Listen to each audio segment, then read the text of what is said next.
And we are live. Welcome to the stream, everyone.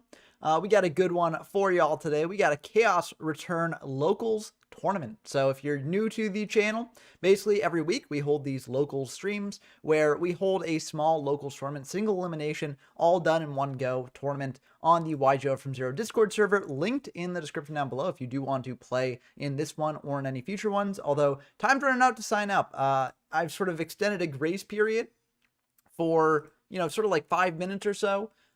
If you do want to sign up, I'm going to give you till 5:05 or, just 5 minutes from now if you're not in EST. But, yeah, so I'm just extending that grace period because there are people who expressed interest to sign up and they wouldn't be able to get back right at 5. So I figured, okay, well, we can wait 5 minutes. We'll have fun together in this sort of YouTube chat here. And it shouldn't delay the action too long. But we got a big tournament here, too. Chaos Return format is somewhat popular among these Stein OTK formats. It never reached the height of Reaper, for instance. But, we got 12 people so far in it. And that's, like, pretty big for these locals. So that's pretty exciting.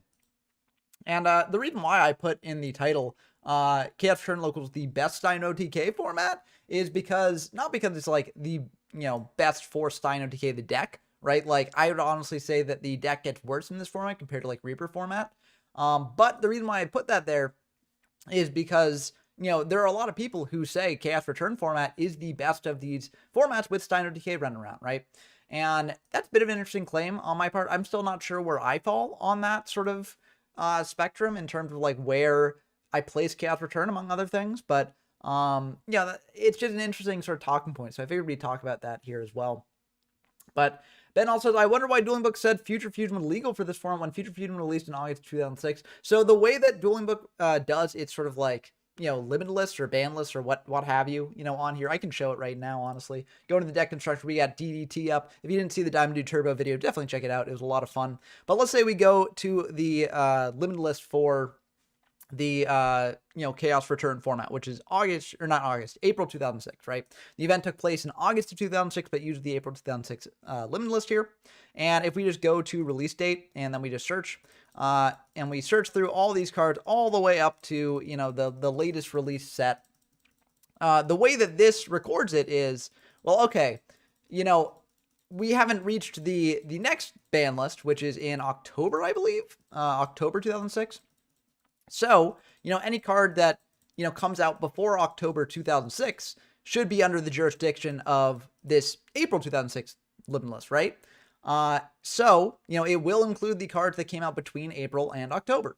And that's what it does with the Power of the Duelist cards right here. None of these are legal for this format, but it does show as legal for the April 2006 TCG sort of designation here.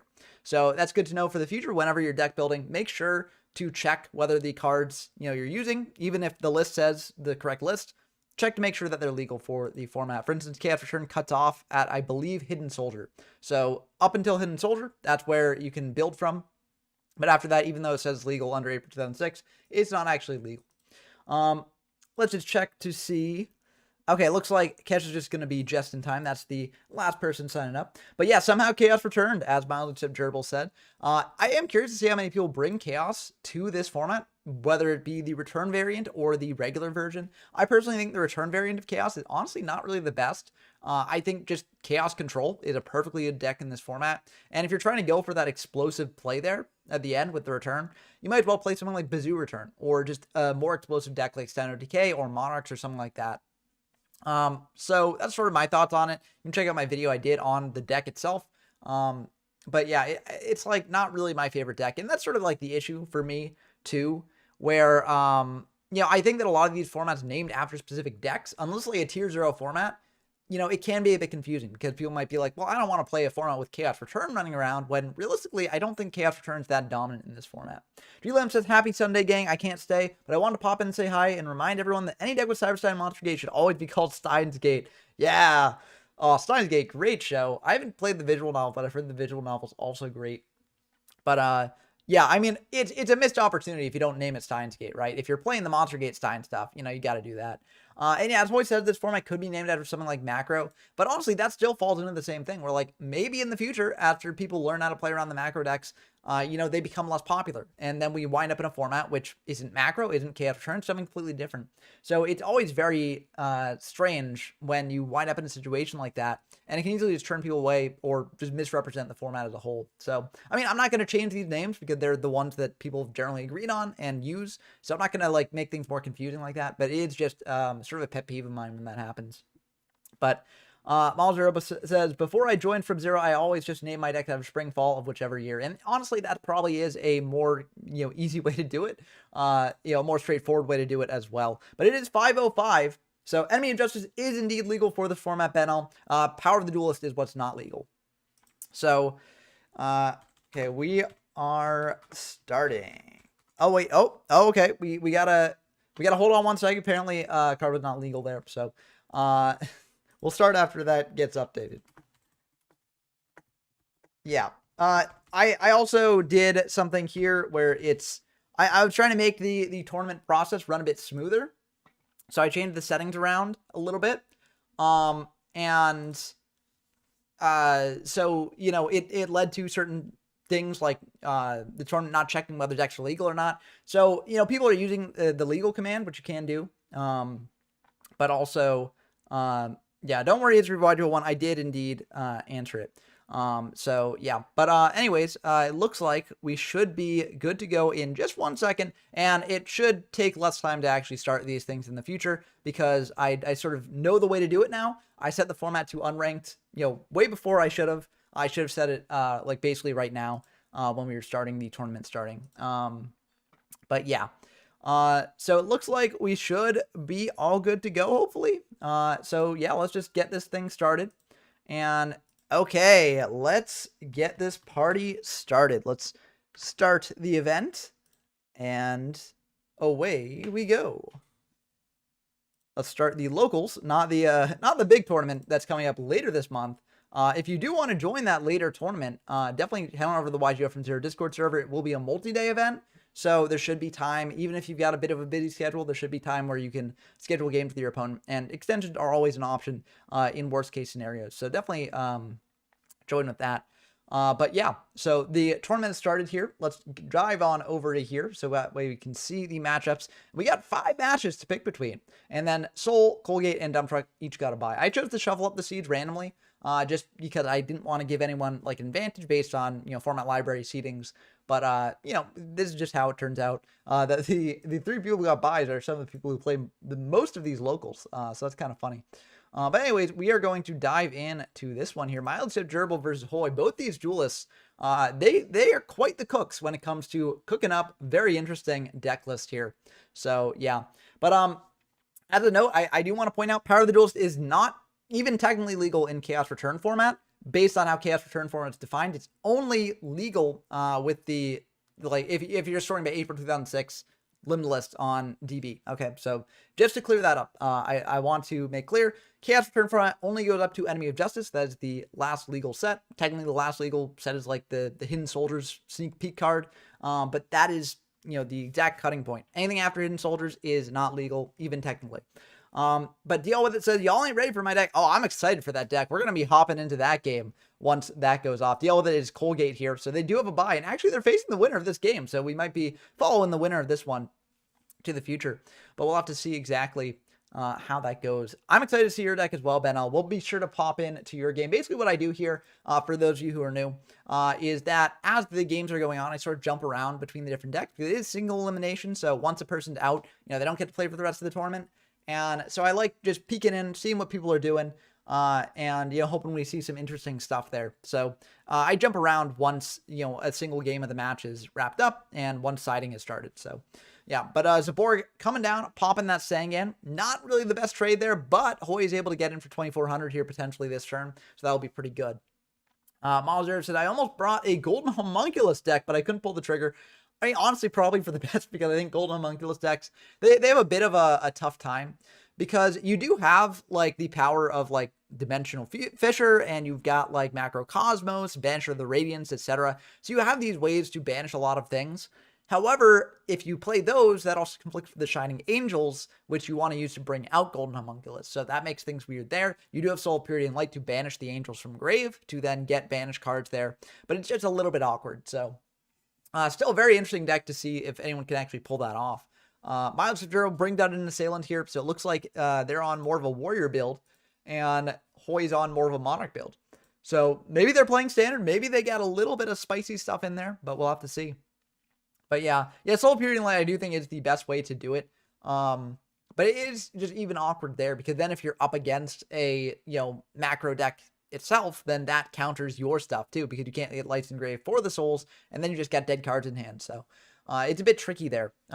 Very, very awkward spot for that deck in the meta. And honestly, awkward spot for a lot of... I thought that was going to be multiple lights getting banished, but it's just a Chaos Monster coming down. I mean, I say that, but Chaos Monsters are still cool. So they're going to bring out the Chaos Orc in attack, banish that, DD Assailant.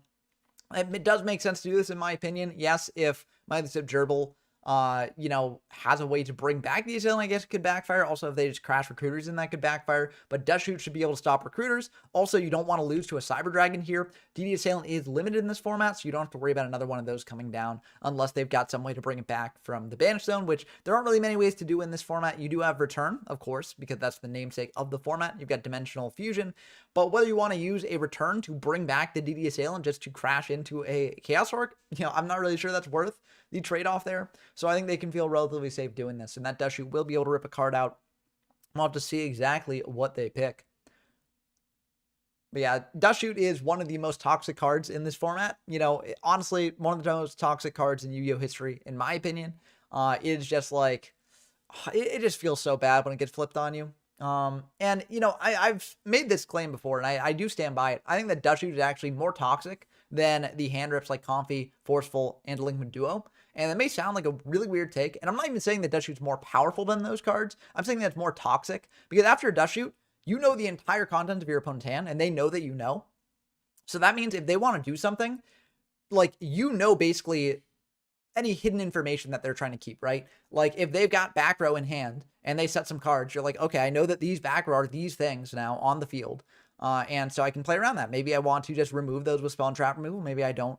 But if you look at something like Duo or Comfy or Forceful, I mean, Duo doesn't really matter as much. Duo is sort of operating in a different axis because it's dealing with card advantage, not information. But if you look at Confiscation and Forceful Sentry, like, that's giving you a peek at your opponent's hand, but then they draw another card. And if they play their cards right, you might not necessarily know whether they committed a card that you saw in hand or committed a different card that they drew. So, yeah. Okay, it looks like Hoy left them with Heavy, Knock, Snatch, and Exiled. Okay. Snatch is able to take control of that Chaos Orc, and they're going to choose to attack in as opposed to banishing with this Orc's effect. So it seems like they're trying to get aggressive, drop Hoy down to that threshold, because once you get down to 5,000, then Stein plays can't happen. And we do know that Hoy is on Zaborg, so it's not out of the question for them to potentially be on Stein. So you want to drop them down to 5,000 life points or less as soon as possible. Unfortunately, Heavy's going to come down and stop that Snatch, but the Call of the Haunted there will be able to bring back the Sengen, get a Surge at least, but you might be taking a fair amount of damage here. In addition, the Exiled will be able to come out and pop that Sork, but then that's costing your normal, so it's a bit awkward there. But yeah, it very, very interesting situation here. But yeah, I mean, that would be really cool if we had Waking the Dragon Vortex. Yeah. Because, I mean, what would you go into? Honestly, Last Warrior would be another good one. Last Warrior from another planet. Basically, a fusion monster that shuts off either player from summoning. So that'd be wild if they go Waking the Dragon, and then you just bring out Last Warrior. It's like, well, what do you do now? Nothing. There's some other ones too, like, you can just bring out like Cyber End or Cyber Twin if you wanted to, and those are just big guys. They are susceptible to removal, but like any fusion monster that you bring out would be susceptible to removal pretty much, except for like Ryu Senshi maybe, Dark Bolter as well if you're worried about the normal spells. So, but that would be actually a wild inclusion in this format. I think it would be really neat if someone did a hypothetical of like, what if Waking the Dragon was legal here? Honestly, for a lot of retro formats too, it would just be really interesting to see how that interacted with things. But yeah, Starlight Road and Goat as well as another one. Like, there's a lot of very interesting sort of concepts to imagine there. But Vortex also asks, what cards from today's era would actually fit if they were to exist back then? That's a very good question. I think you could argue that a lot of the like archetype support that came out for certain things could... Oh, the Judge needed? Yeah, it looks like someone's asking Okay, it looks like no judge. I mean, you can't use judge command on DB because it's unrated games, so they don't allow that. But yeah, I think road is a big one that would be interesting. I think that Waking the Dragon would be really interesting. The archetypal supports, as I mentioned, would be really cool just to see what decks could do with like more of their support. Like for instance, if you've got like Elemental Hero, if you add in like, it doesn't even have to be like absolute zero. It could just be a different attributable hero monster, right? How would that change how elemental heroes operate, right? I think that would be really neat to see. But yeah, Rakraz says, had anyone even asked if the heads on Cyber Twin look like each other? They might not like being summoned this much. Yeah, I mean, the heads do seem like they're like at angles with each other. So maybe, they're fighting back and forth. We don't know. We need more Cyber Dragon lore. That's what we need. Eddie Miguel says, in those old days, there were 3 Solemn Judgment, now at 3 Warning, 3 Strike. I think Warning would honestly be a very interesting one. Strike would also be interesting because, like, I feel like it's a good trade if you, like, strike your opponents like Magician of Faith. Like, that seems pretty good. Same with, like, Warning. If you Warning a BLS or something, that's pretty good as well. Or Warning a Graveyard Spy. I'm just defaulting to thinking about a lot of GOAT format cards because that's, like, one of the most popular formats, so that's what people always generally think of. In terms of like this era, of course, Edison much later, there's a lot more discussion to be had there as well. But yeah, well, okay, but like, how much are you special summoning in those old formats, right? Like, do you play 3 Warning if you bring it over into GOAT? I don't know if you do play 3 Warning in GOAT. It would definitely change the math on things a lot, I think. Yeah, I don't know. What do y'all think? Do you think that if Warning was legal in GOAT, you'd play it at 3 copies? Or would it just be like sort of a side deck card potentially? How would I make Convulsion of Nature good? Hot take, I think Convulsion of Nature is already good for what it does, right? Convulsion of Nature does something very, very unique in the game, and it can be abused with stuff like Archfiend's Oath or things like that. I think it would be really cool if someone really comes up with like a way to break Convulsion of Nature in the form of like a Lantern Control style deck from like Magic the Gathering, export it over here. I think that'd be really, really fascinating. Just a way to like, use the knowledge of your opponent's top deck to like maybe manipulate the top of their deck, maybe manipulate the top of your deck, like just play this completely different game from any other deck in the room. I think that'd be really cool to see. We see DD Warrior coming down here. That's a very interesting card. Not really much play on this card in this format, but it is making things a little bit awkward here. But of course, Hoy can just banish it with the Chaos Orc in main too. So one of the powers of Chaos Orc here. I mean, there's a reason why this format has Chaos in the name, because Chaos is still very, very powerful. But, Warning can also stop normal summons, but you're paying 2,000 to stop a normal summon. It has to be a pretty impactful normal summon. Like, if your opponent summons out Breaker, do you Warning that? Like, I don't know if you do, right? It depends on the situation, obviously, but it is very interesting to think about, like, all the hypotheticals, because life points do matter a lot more in a lot of older formats, so the 2K can add up, right? But of course, if your opponent summons out like a Blade Knight or something, right, and that's 2K already, and you've got no defensive besides the Warning, you might as well Warning it, right? A lot of very interesting decisions here. Warrior Lady coming down that will be able to crash with the Sork and banish both. So at least you're getting that off the field, but now you're leaving yourself open to attack. But Mild Ship Gerbal does have the life points to actually make that worth doing here. So, yeah. Eddie Miguel says, if WW had full Solemn lineup available, I'd probably bring multiple 7 tools. 7 tools is another important thing to note. If there were more counter traps available, the meta would probably adapt to that, right? 7 tools is a great way to do that. We've seen that in Critter format where, Solemn Judgment is a very, very powerful card in the control mirror. And one way to go over the top of those Solemn Judgments is using a 7 tools. And so I could definitely see something very similar happening in GOAT format or whatever formats have those sort of triple Solemn lineups. So it'd be very interesting to see. I think it would make for a very interesting metagame, and it probably would change the metagame quite a bit. You can argue about the impact of the cards, but I think that, like, in a format like GOAT format, for instance, where everything has been sort of labbed out so much, I'm not saying there's nowhere to explore in GOAT format, because that's definitely not true, but there are a lot of, like, very interesting, like, when you look at GOAT sort of coverage, right, and you see, like, a Topping Chaos Turbo list, you're not like, oh, that's a brand new innovative idea. You're more like, oh, it's interesting that they went with these specific cards, like as tech cards here, right, for this metagame. And I can definitely see that being a very interesting dimension added to GOAT format if those cards were added. So very interesting ideas there. I'm always curious about these hypotheticals. I don't really like, plan to feature any of those sorts of things on the channel and stuff because I generally, well, maybe as like a discussion video, but like, there are people out there who will definitely like see that and be like, oh, let's make a hypothetical format with it, hold a couple tournaments there. And I think that's really cool, and I encourage people to do that. But unfortunately on this channel, we can't quite do that and keep the pace that I want to keep for covering everything. But maybe in the future. I mean, I'm always open to new things, but it would be very cool to see. Vortex said, I wish Yu-Gi-Oh! Had tinkered more with their phases, maybe like cards that interact or have different effects based on what phase it is, or maybe even go back and forth between the different phases. That is a really cool idea, Vortex. That's really neat.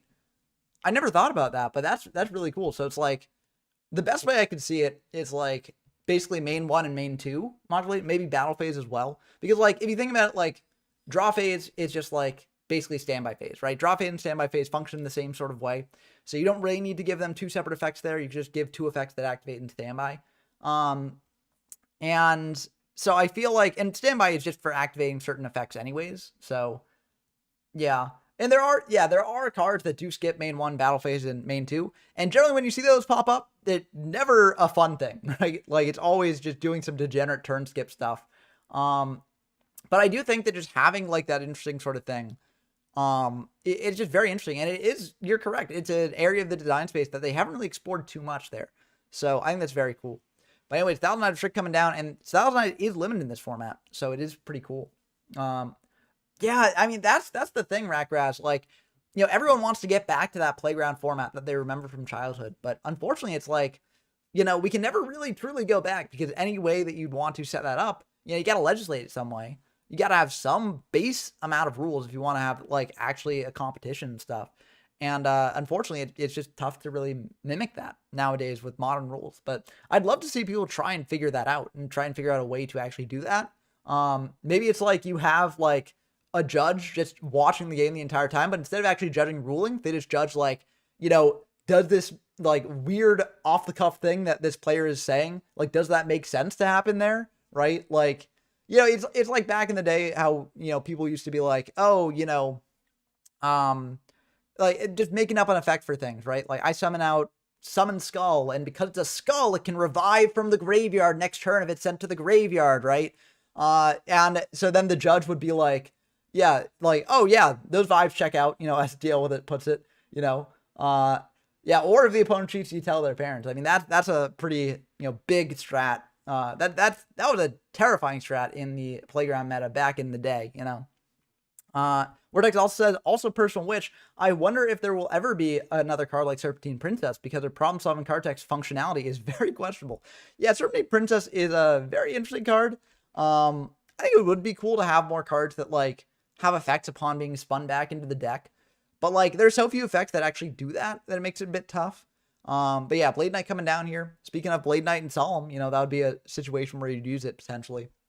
But yeah, hitting in, dropping Hoy down to 2,100. Now they're pretty low on life. Both players are relatively even on cards. Of course, Miles of Gerbal is up 1 card, and that will just get, propounded on their turns. So, yeah. Well, the thing about Gladiator Beasts is that they spin themselves back, right? I'm talking about, like, well, I guess they also spin others if you're contact fusing, right? But, like, I'm talking about other things that just, like, say, target one of your cards, spin it back to the deck, and get this additional effect. Like, that would be kind of neat, and that would make something like Serpentine Princess a lot more powerful there. But, I mean, Serpentine Princess, if you do manage to pull it off, it is just very powerful, especially in the modern day, when you get so many powerful cards to search out with it, and just set up for some really, annoying plays. It looks like Gerbal will indeed take this game 1, so it seems like Warriors triumphing over Chaos a bit. So, we'll have to check back in on that later and see which one ultimately wins, but I know that we wanted to check in on Ben Labs versus Helio.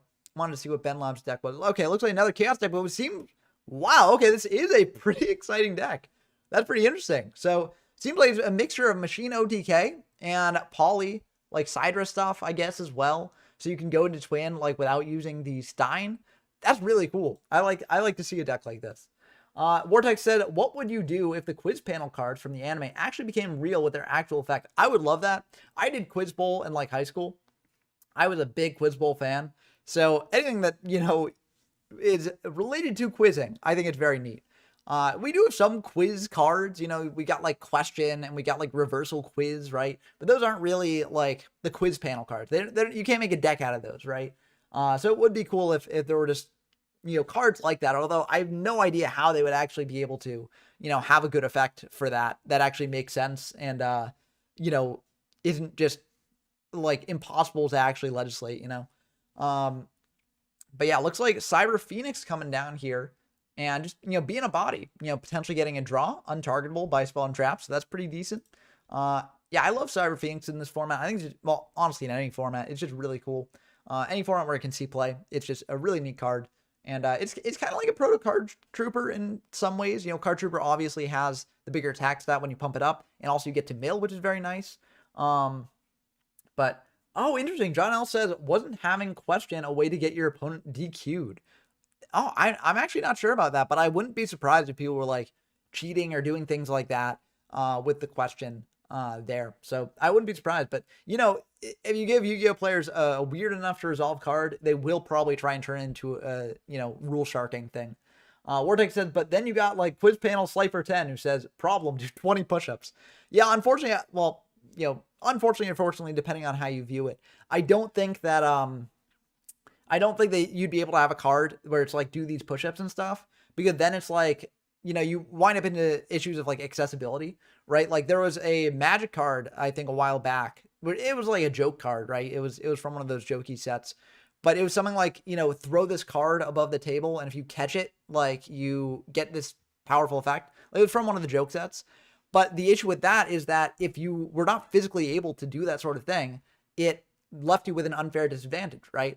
And so the same sort of thing would probably apply to any of those push-up things, because there are plenty of people who play Yu-Gi-Oh, but, you know, are just not able to do push-ups like that. You know, not necessarily, you know, because mainly because they're not like able-bodied enough to do that, right? So, you know, you want to have these games as accessible as possible, and if you have that sort of thing in it, it could definitely, you know, complicate things a bit. So yeah, but yeah, oh, okay, that makes sense. Yeah, because oftentimes in Yu-Gi-Oh, people just like mix around the grave order and stuff and be fine with that, as John L points out. But, you know, they'd have it in their deck or side and then be like, hey, judge, my opponent messed up their graveyard. And that messes with my, you know, question card, which I'm totally going to use. So they, you know, they should get a game loss for messing with the game state. So yeah, I mean, that is definitely like a sort of like scummy way to do it.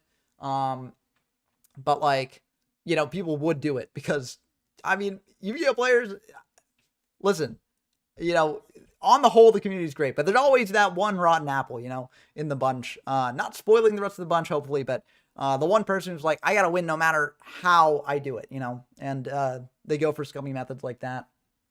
But I didn't know there were My Little Pony cards. That's very interesting. Vortex says, oh yeah, there's also a Duel Masters card that says to balance said card on your forehead, and if you don't drop it until the end of your turn, you may summon said card. Oh, that's really funny, yeah. But again, it's sort of like, you know, an accessibility thing, right? Oh, let's go. Wicked Worm Beast. Oh, my goat. My goat. I love Wicked Worm Beast. And it makes sense in a cat control deck, which it seems like Haiku is playing. So they probably went cat into double Worm Beast. And now you got that Worm Beast coming out every turn, putting the pressure on Kesha. Kesha can't summon out their side res. They can't, you know, soul exchange it for any monarchs. You know, they're in a tough spot. Unfortunately, a set card might stymie the Worm Beast. But, you know what they say about Worm Beast. It's always coming back. And when you got a Sidra in hand, there you go, you know. Got the Sidra, summon out the Worm Beast, get in for 14 again. Oh, it's all coming together. Oh, chef's kiss. Or, oh, wow. Oh, wow, okay. Manticore of Dark. I was not expecting this, but I love to see someone playing around with this. Unfortunately, Nightmare Wheel is going to complicate things a little bit, but that is such a funny card there.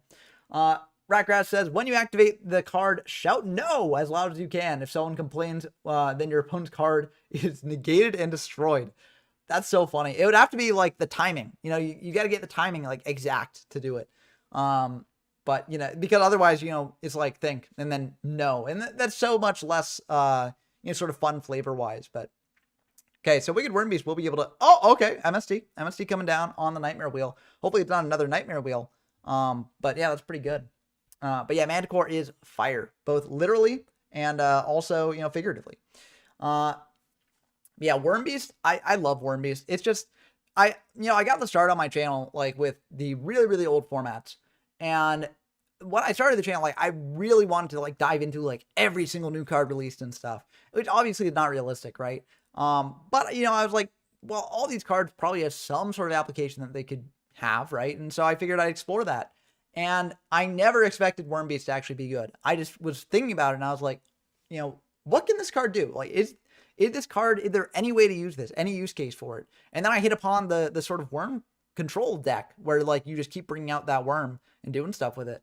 But yeah, okay, Snatch on the Manticore is a bit, I don't know about that, because then they just bring out Worm, attack over the Manticore, and then you're probably fine with that, and you're just giving them more life, so it's a bit tough.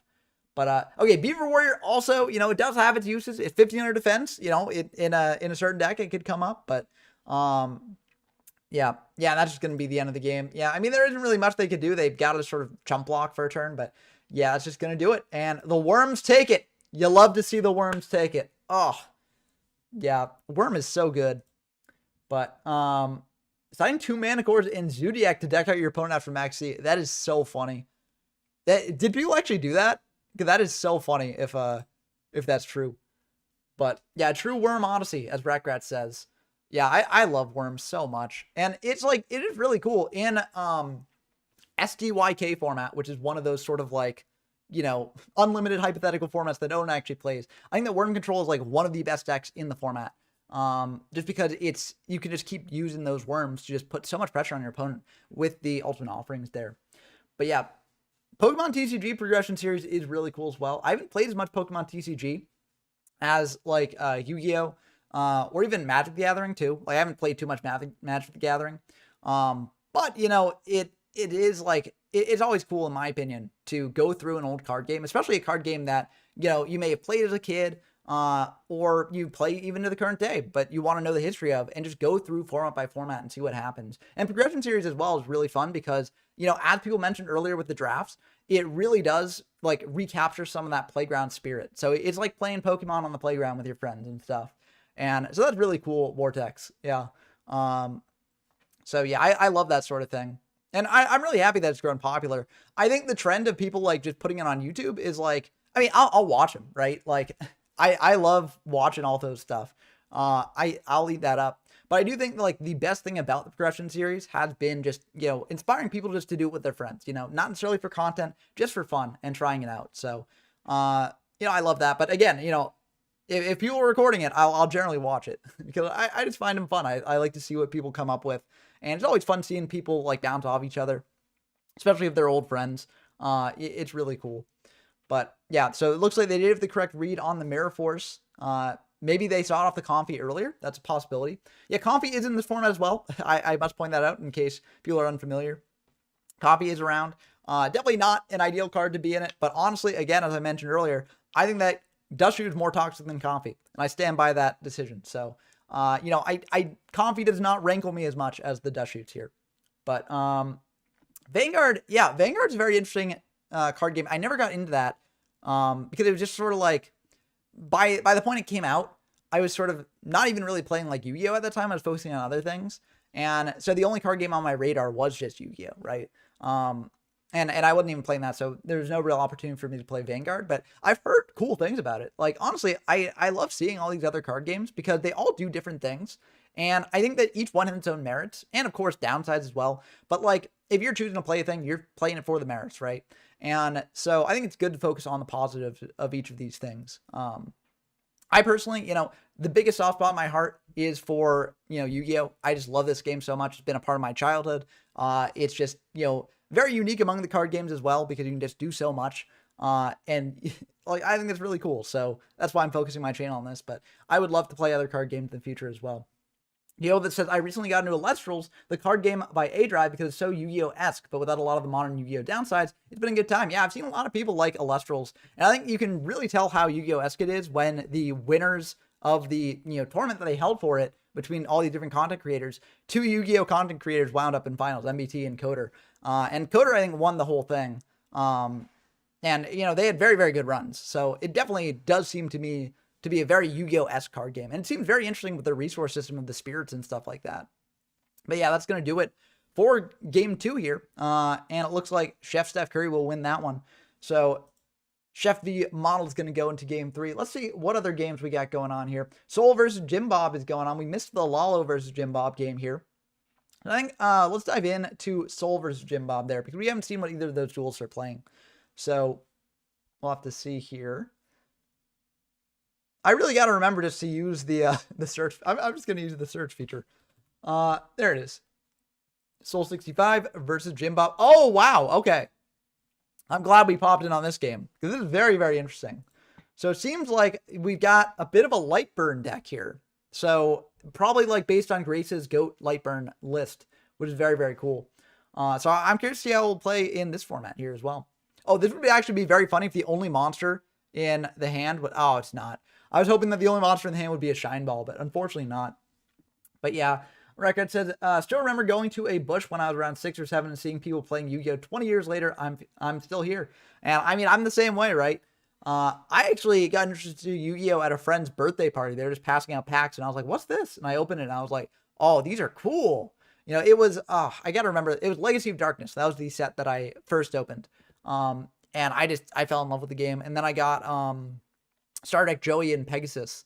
And that was when I really first had an actual deck that you could play against, you know, my cousins.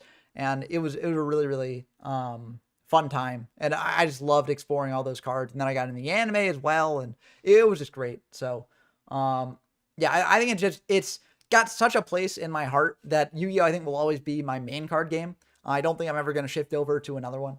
But I just love it so much. So I really like just building this community around these old formats. And yeah, I mean, that's the main purpose of my channel. So it's been really nice to see people, you know, joining the streams, joining the locals, and, you know, playing these things. So John Al says, bought Star Deck Joey at a corner store, and I've been hooked for like 20 years since. Yeah, I mean, it is just like, those old starter sets were really, really fun to play around with. And they still do that to an extent with the structure decks, but I feel like the barrier to entry nowadays is a lot higher than it was back then. And that can be a bit sad because a lot of kids nowadays, you know, I can't imagine being a kid getting into this game and like having learned so much, right?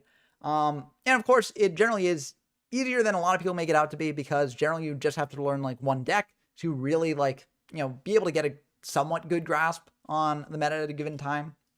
But I do think that like it was just much easier back in the day when you're just playing around with random cards.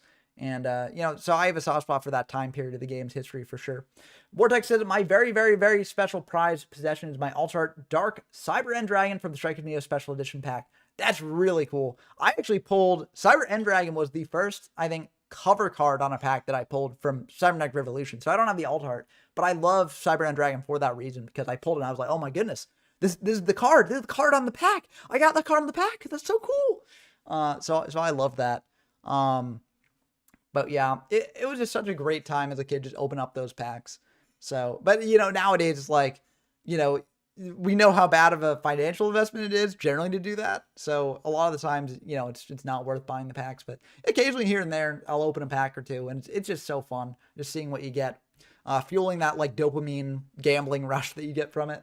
But yeah, I love Cyber End Dragon. I love this era of the game. It is kind of unfortunate that like I have a lot of nostalgia for this time period, but I wasn't like really playing competitively at the time. And, you know, revisiting this, going back to it, it is a shame that like a lot of the metagame here is just kind of frustrating a lot of the time. You know, Stein is still around, Stein OTK is still around, and it's still a very, very powerful deck. And, you know, I don't blame people for not liking these formats because a lot of them do just come down to sort of like BS, you know, Stein OTK shenanigans, right? And that can be very frustrating. And so I don't sort of like blame people for not playing it. But the reason why I go through these formats as well is because there are people out there who do enjoy it. And I do want to, you know, sort of show this off for those people. And maybe, you know, people will give it a try and they're like, oh, I actually like this a lot more than I expected. And, you know, becomes one of their favorite formats. So that's why I try and do that. But I probably will be going through Chaos Return a bit quicker than the other formats that I've covered. Like even now, like I'm thinking about the like remaining decks I have to cover in this format. And I can't really think of too many like big new ones that I have to cover. Like Enemy of Justice, you know, fueled a lot of new strategies, but I feel like I've covered a lot of them already. So let me know in the chat if there are like any decks that you want me to cover in Chaos Return format before I wrap up coverage. Because honestly, we might be wrapping up next week even. We will still be having the locals and the tournament coming up. But in terms of like my main channel coverage, we might be sort of moving on to the next format sooner than we might expect. Is Exodia a thing? I don't think Exodia is really a thing here, or at least it didn't gain any new tools. And given it's not a thing in Reaper format, which was a lot more explored, I don't think it would really be a thing here. But yeah, I mean, it could be something, but like I don't think there's much added that make it that good. I also really want the Yu-Gi-Oh! TCG to get full art cards. Like, full art cards are so cool. I mean, they do it in Magic the Gathering as well. They do it in Pokemon, as you mentioned. But, like, it would just be so cool. And you know people would eat that up, right? Like, even if it's not like a new artwork, if it's just like an extended version of the old artwork, people would love that thing. So it'd be really cool. Yeah. So History YG 1 says they're still covering 3 Future Fusion for the brief period before the list. I think in general, what I'm going to do with these unlimited sort of formats, you know, before the list things, because, you know, nowadays we're basically stressing, or now I say nowadays, but the current arc of the channel and what I'm trying to do here, I'm just stressing the official formats, like official, like based around actual events and that are covered on like the format library, you know, Discord server, because it does just make it easier. But we will still be holding local formats. Rackrat said, not too familiar with all the retro formats, but any chance of Armed Dragons? Unfortunately not. Like, my general rule with a lot of like rogue decks, because if I just like rehashed a lot of these rogue decks like over and over again, you know, I could cover one format till the sun burns out, right? But my general rule is if a new set did not introduce a new tool for the deck, and also the deck was like not really that good in the format prior, I don't really cover it in this format as well. So that does mean that like I'm not covering something like Armed Dragons for Chaos Return format, but like it's just like it would basically be the same sort of thing that Armed Dragons did in the format when I did cover it. So that's why I'm not really doing that. Thank you for the new subscriber who popped in. 1502 to 1503, and we actually managed to hit our goal of 1500 subscribers. We were planning on doing it in June, but I'm perfectly happy to hit it here, and next stream I'll update that to 1600. But back to the point history of YGO1.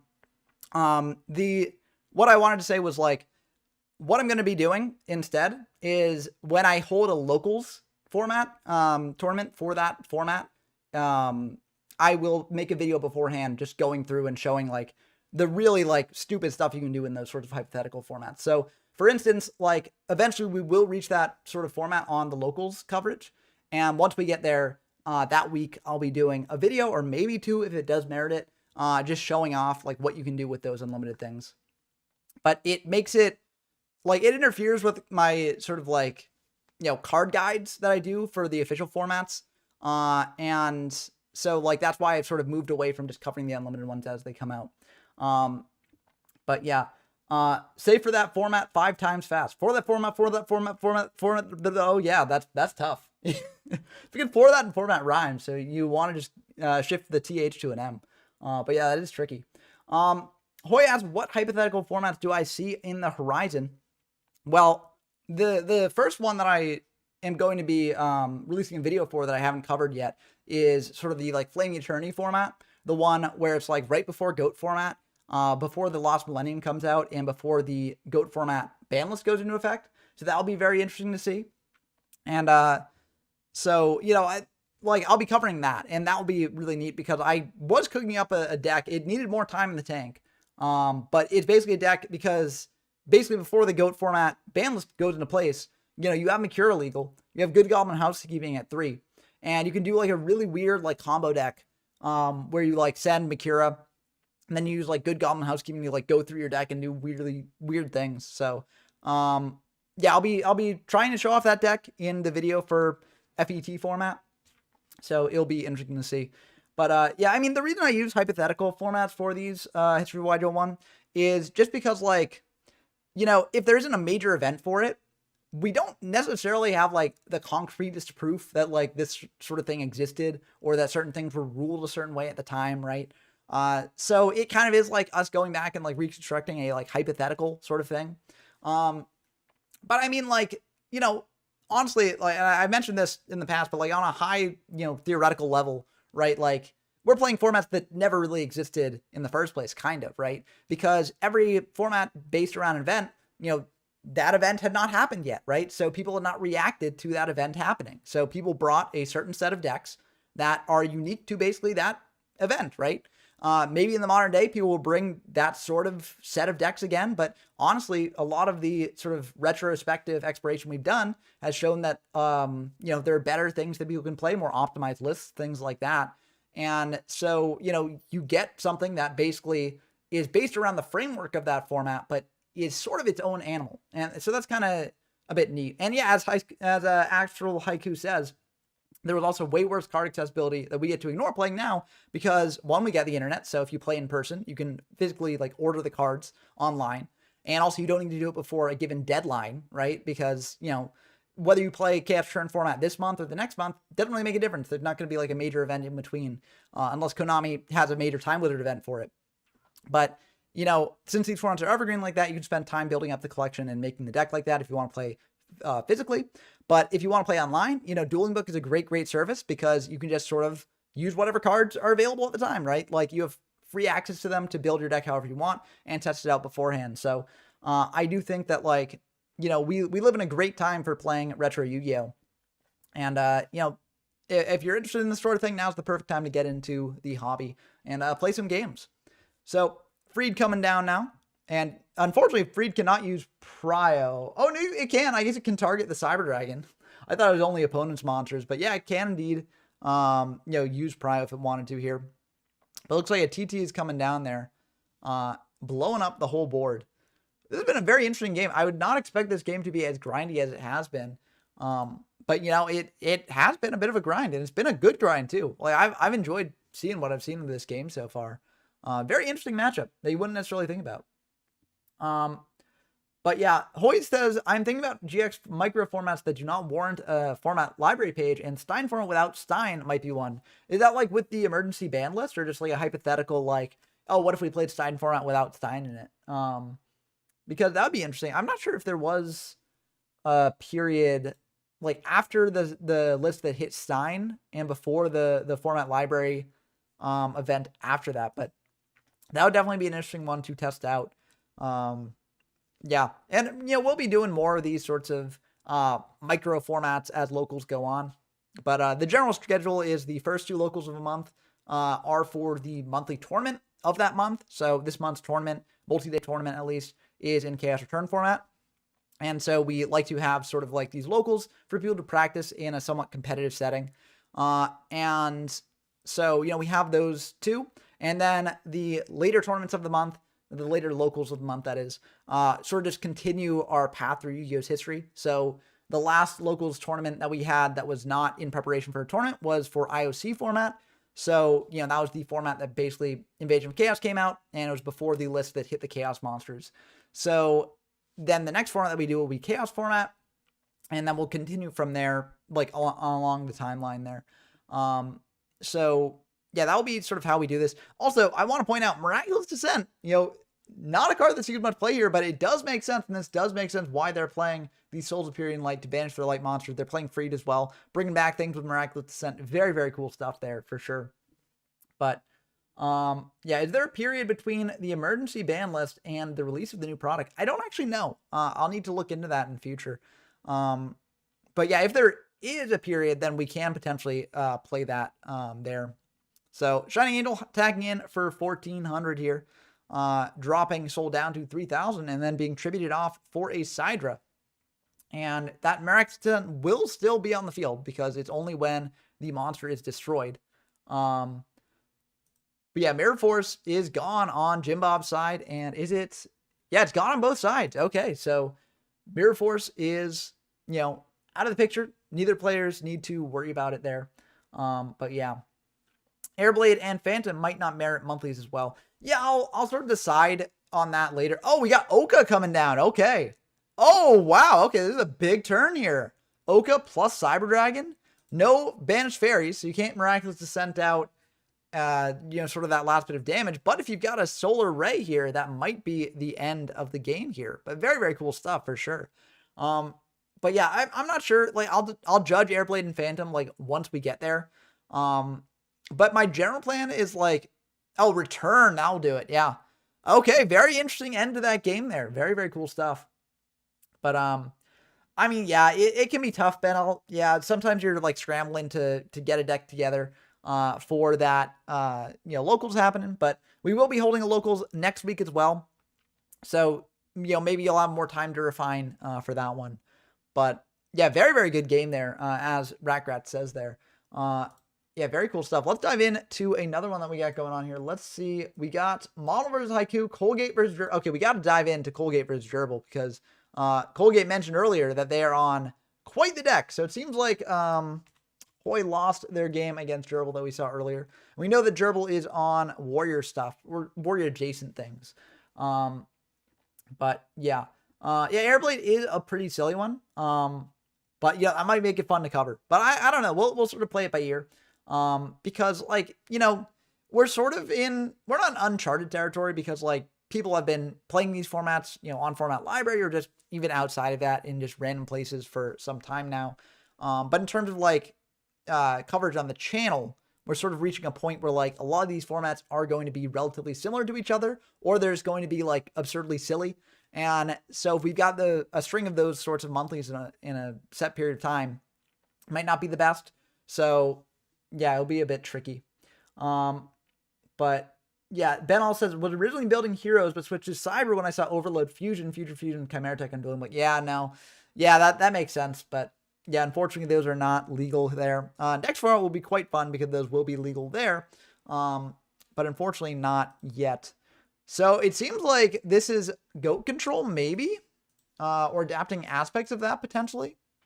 But it seems like Colgate lost game 1 and game 2 here, and it seems like Gerbal's in a pretty good spot. So, oh, okay, here we go. We got the counter fairy stuff. Bottom's getting activated. Is there a counter trap for that? Oh, no. No. I figured there would be because what I figured, oh, maybe there's negate attack. But I thought what they do is, if they didn't have a counter trap, I thought that they would set the Artemis because that walls off Assailant and also walls off Breaker. So yeah, but that's counter fairies. I mean, people have been cooking with counter fairies ever since my video on it. And I think there are a lot of different directions you can go with counter fairies too.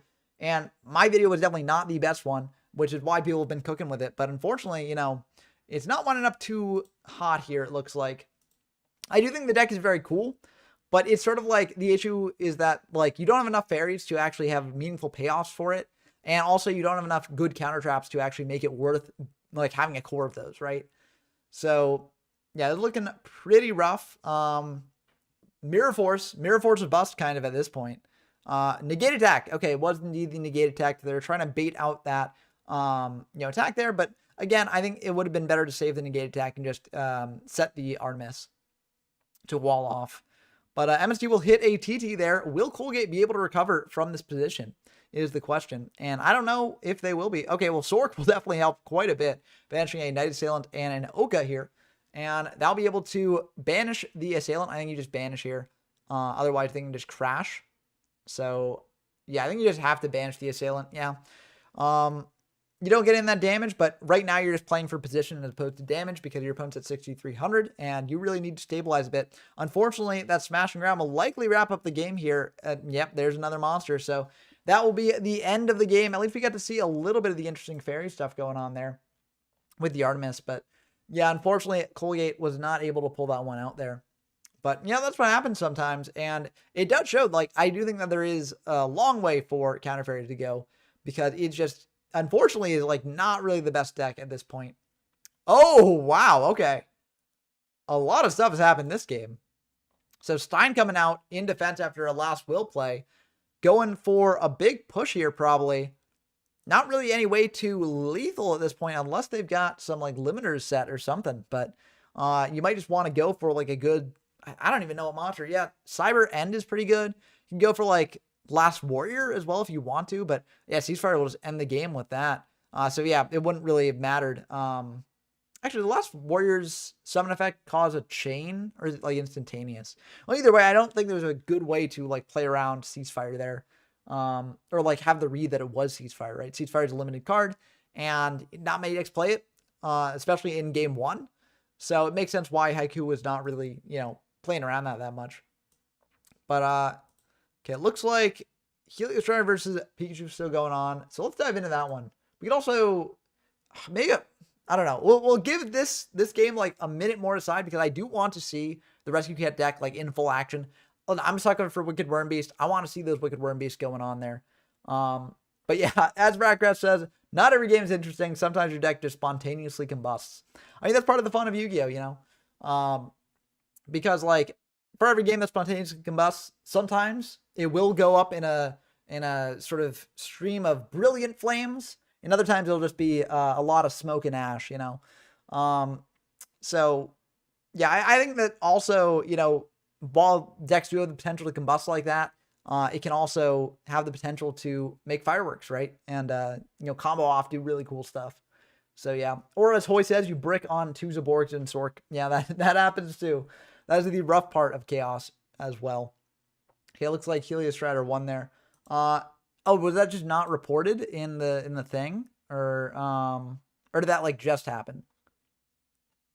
Like when did Helio Strider win? Did they just win, or? Because otherwise we might have an issue with the bracket. It's been done for a while. Okay. Okay, then I guess I'll put that in here. I guess I'll do that manually. Okay, so Helio Strider versus Dump Truck is going on then. Yeah, I mean, I just put it in DK, so no need to really get them to do loss, I guess, anymore. I hope that won't mess with the bracket, but yeah. Okay, it looks like Astral IQ is setting 1, passing back to model 0 there. And, you know, very slow start. But, you know, they're setting up for that big OTK with the cats next turn, maybe. Bringing out a Sangan, you know, that does counter the Torrential pretty nicely there.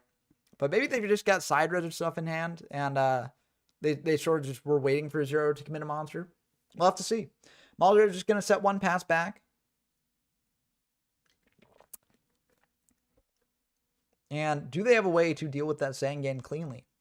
Worm Beast, let's go. The worm has arrived. Oh, I love this card. I love it so much. Listen, I generally don't, you know, root for given individuals in these locals. I sort of just, you know, let them play out as they do. But listen, I'm rooting for IQ here. I've got all my energy behind IQ. I want the worms to rise again. Oh, I love Worm Beast so much. It's so funny. Such a good card. Maybe not in this format, but it's just so funny. And, you know, if it does win in this format, then it will be a good card in this format. You better know that I will be doing a clickbait thumbnail where I'm just like Wicked Worm Beast Supremacy in Chaos Return or something like that. So I'm really looking forward to seeing how Worm Beast does here. But yeah, it's definitely a tricky card for sure in a format like this. But it does, you know, it does have some nice synergies, you know, prevents Sidra from coming down anytime soon. Unfortunately, Tomato gives it a bit of trouble. But yeah, I mean, okay, MST on the new set. What will that be? Oh, that was the TT. Okay. I would have figured that the first set was the TT and they didn't want to TT the Sangan, but yeah. Well, my loop said Gerbal says, I hate Wicked Worm Beast so much. The unrealistic body standard is so unfair. How can real people compete with that? That's a very good point. I mean, Worm Beast definitely is unrealistic. Like, I've tried growing that sort of like weird worm thing coming out of my head, and I just can't do it. No matter how hard I try, you know? And look at those abs. Look at the abs on Worm Beast right here. Look at this. He is ripped. He is ripped. And also look at those shoulder muscles too. Like, oh, he is such a ripped guy. And we just can't compete. You know, it's unrealistic. A body like that does not exist. And we just got to accept that sometimes. But, you know, even though he does, like, you know, make me feel self-conscious about myself, I appreciate Worm Beast for being the absolutely cool guy that he is, not overstaying his welcome. You know, popping back to the hand is very nice. So yeah. Oh, the worm's coming out of his peck. Oh, that explains why I haven't been able to do it. Okay.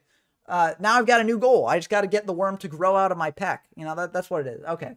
So I'll work on that at the gym. But yeah, it is interesting having a spirit monster that you can special summon. I really like that. It also came before the spirit monster was very cool.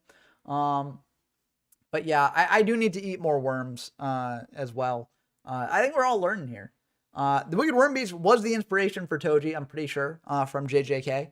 I'm pretty sure Gege has gone on record saying that. And, you know, just like Toji, you know, he doesn't stay around for his kids, you know. Yeah, that was a lot of tricks. Sucking up that tomato, pretty good here. Able to get in for 1,400 if there's no, like, TT or something. And even if there is, you can bring out the Worm Beast again. The ultimate Giga Chad Worm Beast there. And keep getting in for that 1,400. You know, Worm Beast is on that grind set. It's on that Worm Beast grind set there. Okay, it looks like Soul has won against Jimbob. That's good to know. But yeah, I I honestly just eat the worms raw. You know, that's what I say. You get the most nutrients out of it that way. It's like eating like a raw carrot, right, as opposed to a cooked carrot.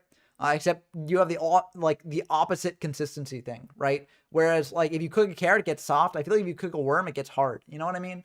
So that's why I just advocate for eating them raw. I think it makes a lot of sense.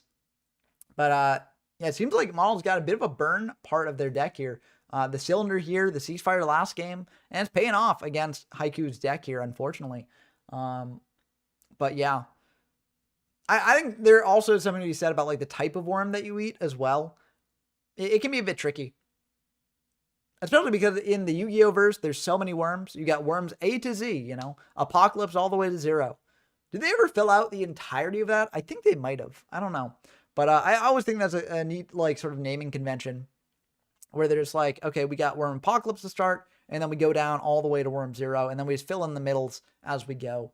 But yeah, Magic Cylinder is definitely a very, very cool card in this format because, again, as Gerbal said, you know, it is a punish to Stein place. You know, if you get too greedy with it, then you're going to get punished there. TT coming down, that will indeed stop the Apprentice Magician. But I do think this was still a good move for Haiku here overall. You don't want Model 0 to get out like an Old Vindictive or a Magician of Faith. So I think that makes a lot of sense. But yeah, passing back. Okay, wow. So Model 0 is apparently doesn't have much to do here. And I think it's prime time for a worm to come down. Are we going to see the worm come down? Come on, give me that worm action. I want the wormy action so bad. I want to see worm. I should have put Wicked Worm Beast on my top 10 Yu-Gi-Oh! Gyat shorts. That's what I should have done. But unfortunately, we just can't see the behind on the card art.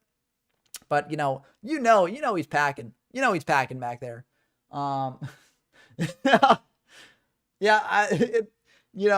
if I say enough suspect things, then there will be a clipping community growing around this channel, and you know that'll just spread the word further. The word of worm.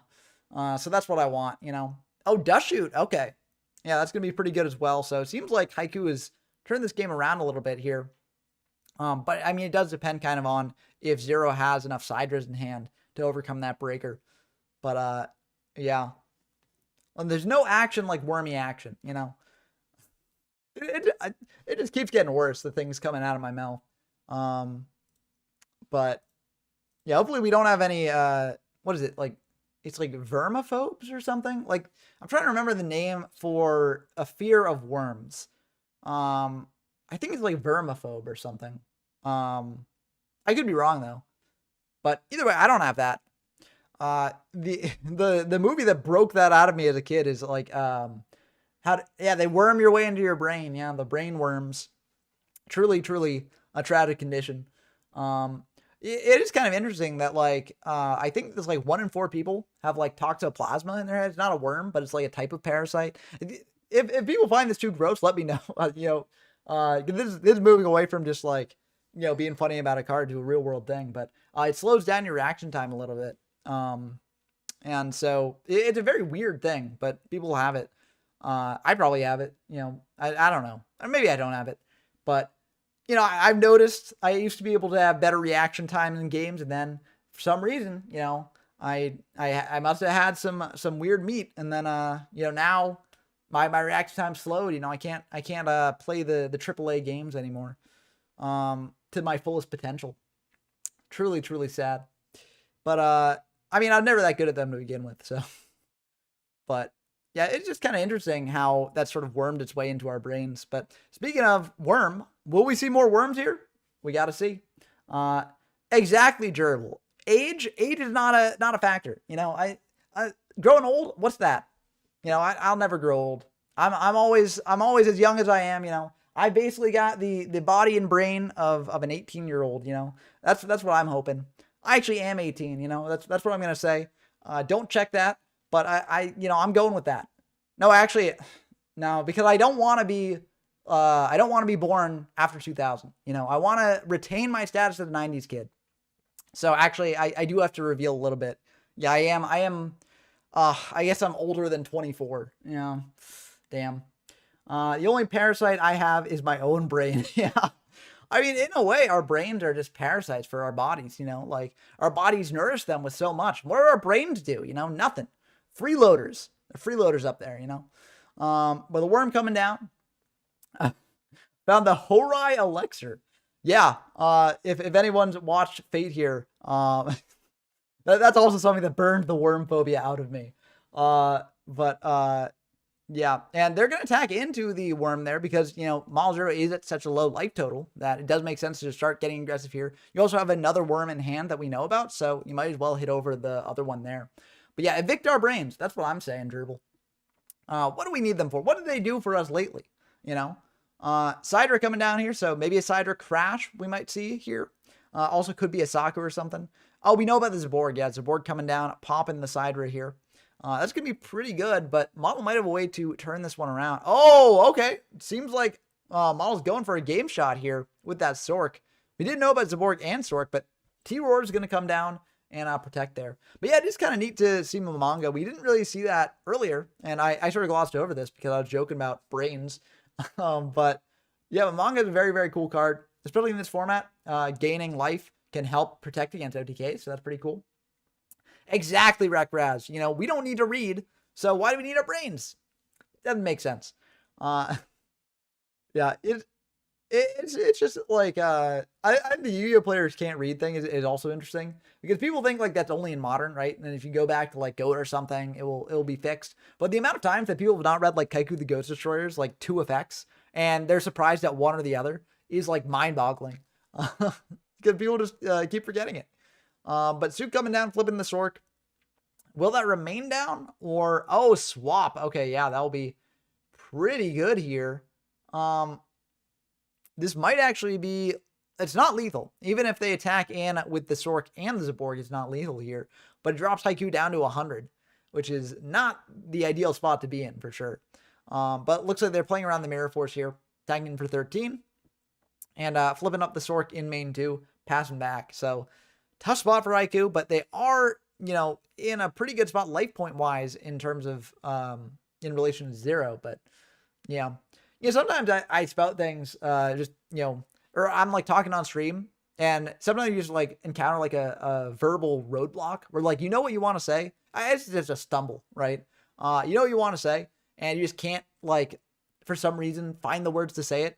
And then I always feel like, is my brain broken? You know, so you know, I don't know. Maybe we don't have as much of our brains as we think. But yeah, I think that's honestly it, Gerbal. Like they read a card once and they're like, this is the important part of the card, this part right here, and then they just like forget the other parts of it, right? Like people will think, oh, Kaiku, the only good part about that is the preventing my opponent from banishing or something. And you know, what's the rest of it, right? And I think that applies a lot to like a lot of modern cards as well, because if you're memorizing a combo, you're like, okay, this card here is this piece of the combo. You know, it's not a card in its own right with this effect and that effect. This effect is just used for the combo, right? And so it's easy to forget other things as well. But very, very intense game there between Model and Haiku. What other games are going on here? Is it, okay, we got, so Soul vs. Jimbob should be wrapped up as well, I believe. Unless it, is Soul and Jimbob wrapped up? I don't know. Let's check here. But, oh yeah. Yeah, Hammer Shot only affecting attack position monsters. That's another big one, I think. A lot of people forget Hammer Shot doesn't affect their own monsters too, which is also like, you know, a wild one. But yeah, Soul vs. Jimbob wrapped up. Oh yeah, because they were watching the other one here. So that should be put in. So Soul beat Jimbob there. So they're going to face the winner of Model vs. Haiku. Let's dive into Dump Truck versus Helio Strident here and see what's going on. So it seems like they're still in game 1 here. And, you know, it's been a pretty big grind here. Both players down to 16 cards in deck. And yet the life points are surprisingly high for that. But it seems like Helio Strident is on Dark World. No card destruction used up just yet. But Morphing Dart has been used up, I think. So, you know, that makes some sense. I really like Dark World. I think Dark World is a very interesting deck. I think it has to be like this sort of like aggro Dark World deck. I think that's the best version of it. Because you want to like sort of beat out the opponent here. And unfortunately, like when you wind up in a situation where they're steining you, they just bring out Cyber Twin and then just attack into that Reaper repeatedly. That's just going to kill you. So yeah. Yeah. Yeah, the graveyards were massive, but unfortunately was not enough to protect Helio Stride in there. And there's another reason why I think the aggro Dark World build is good. Because, you know, you can get your opponent down below the 5,000 life point threshold pretty quickly. And again, that's very, very important in this format. You know, there's sort of like a mini game there. Like people talk about the Max C mini game in Master Duel. There's a mini game here where it's the Stein mini game. You got to get your opponent down below 5,000 pretty quickly, especially if you don't know what they're on, because they could be teching in Stein or something like that. And also, even if you do know what they're on, people can just play a teched in copy of Last Will Stein and just use that and try and surprise their opponent, get in for an OTK if they've got it. So that can be very, very good. So yeah, you kind of always have to play around that life point threshold there. But I want to see the Dark World deck in action, so I'm going to stick on this. Unless people want to go over back to the other game. Let me know in the comments here if you do want to see the other one. The other one was really intense. So, and you know, we got to support my boy Wicked Worm Beast. Yeah. I mean, yes, unrealistic body standard, but we look up to plenty of people with unrealistic body standards. Why not the Worm Beast, you know? Is the body standard too unrealistic there? Maybe. Am I going to try and grow a worm out of my peck? Definitely. But we'll have to see what happens in this game here before we dive into that one.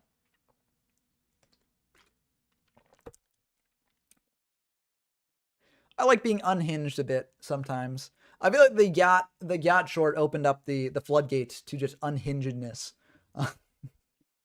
So, yeah. Peak worm performance. Exactly, Ratgrass. We got to see that peak worm performance going on. And it's both peak worm performance, and if we watch it, we're peaking the worm performance. So it's a bit of an interesting thing. Yeah, the brain rot is one with that Yacht short. But I'm waiting for when someone takes it seriously. Because, you know, like I put Dark Magician Girl like number 4. Which is like part of the joke because one, Nyarla definitely has the thickest yacht in Yu-Gi-Oh! Like unknowably thick. Like if you look at that artwork, you can see it back there, but you see that you're not seeing the whole picture. So, you know, that definitely had to take the cake for me. Take the cake. But I wouldn't be surprised if like someone like, you know, finds the video and is like, why didn't you put Dark Magician Girl at number 1? Dark Magician Girl is the iconic yacht of the Yu-Gi-Oh! Franchise, and being lower than number 1 is a disgrace. And so I'm waiting for that comment. I'm looking forward to it. I will happily go into a long debate about yachts in that comment section when that comment drops, because I got to defend my picks, you know. There have been people recommending very, very good picks as well there, though. Like Goblin Thief, completely forgot about Goblin Thief. Someone pointed that out and I was like, oh, this guy should have been on the list. This guy's so good. Yeah. Yeah, honestly, like, you know, there's some comments that you're just like proud that you get this comment. That is one that I'd be proud of, because, you know, that's sort of like why I made the video, just to be goofy and stuff. And I feel like that comment, like, you know, would be goofy enough to print out and just be like, oh, so good. But yeah, I can't wait. I can't wait to see more of the comments. It seems like it had a slow start, but the yacht short is like, you know, most of my shorts, they go like this in terms of like the views over time, like sort of like logarithmic, but the yacht short kind of went like this, or it's like currently going like this. So yeah, I'm hoping that it gets more views in the future. It'll be fun. That would be what I'd known for. What I'd be known for in the Yu-Gi-Oh community, you know. Nothing about the retro scene or anything like that. Just the top 10 thickest yachts, you know. If that's my legacy, you know, I'd be okay with that legacy. Regress says, I'm too old to know about yachts. Dark Magician Girl is mid, though. Yeah, I mean, that's why she's 4, you know, and she's like right near the middle of the list. But yeah, I mean, everyone's entitled to their own waifu. I never got the hype behind Dark Magician Girl. But, you know, I mean, classic part of childhood, so it makes sense why people would like her. But yeah, I never really got the hype there.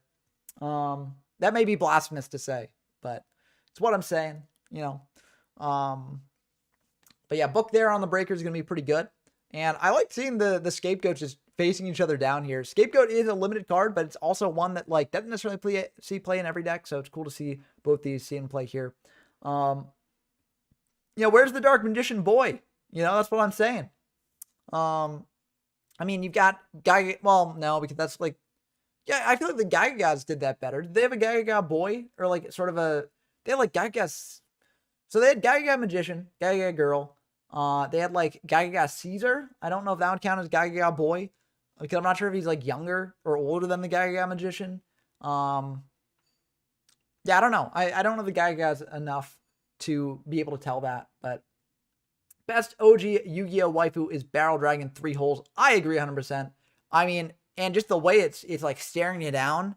Oh, don't get me started on that. Gygaga Child. Yeah, but no Gygaga boy. Damn. Yeah, and Gygaga Child, I think it's also, well, I don't know. It's tough to tell with a child, but it did look like a girl to me, but I don't know. But yeah, the Gygagas are weird. I'm excited for once we get to all the Onomatopoeia and the XYZ era. It's just like fun looking forward and seeing, you know, what we'll eventually be able to play around with. Yeah, because I feel like a lot of people find the channel and they're like, oh, you know, this is just classic like Yu-Gi Boomer stuff where it's like they're just going through the oldest formats and stuff and not paying attention to the more modern version of the game and stuff. But, you know, I've got my eye on the modern versions. Like I'm not saying like older Yu-Gi-Oh was better or worse and stuff. I'm just saying like each of these formats is unique and they're fun to play. And I'm planning on playing all of them. So I will be eventually getting there, you know, in like 30 years or however long it takes me. So we'll have to see. But yeah, it looks like no Divine Wrath for the Sangat. I mean, Divine Wrath is not a card that sees play that much, but it is one of the, I think it is the actually only way to negate a monster effect in this format. I could be wrong about that though, but I think it is the only monster effect negate. Besides just like skill drain, but like that doesn't affect things in Grave like Sangan there. But yeah.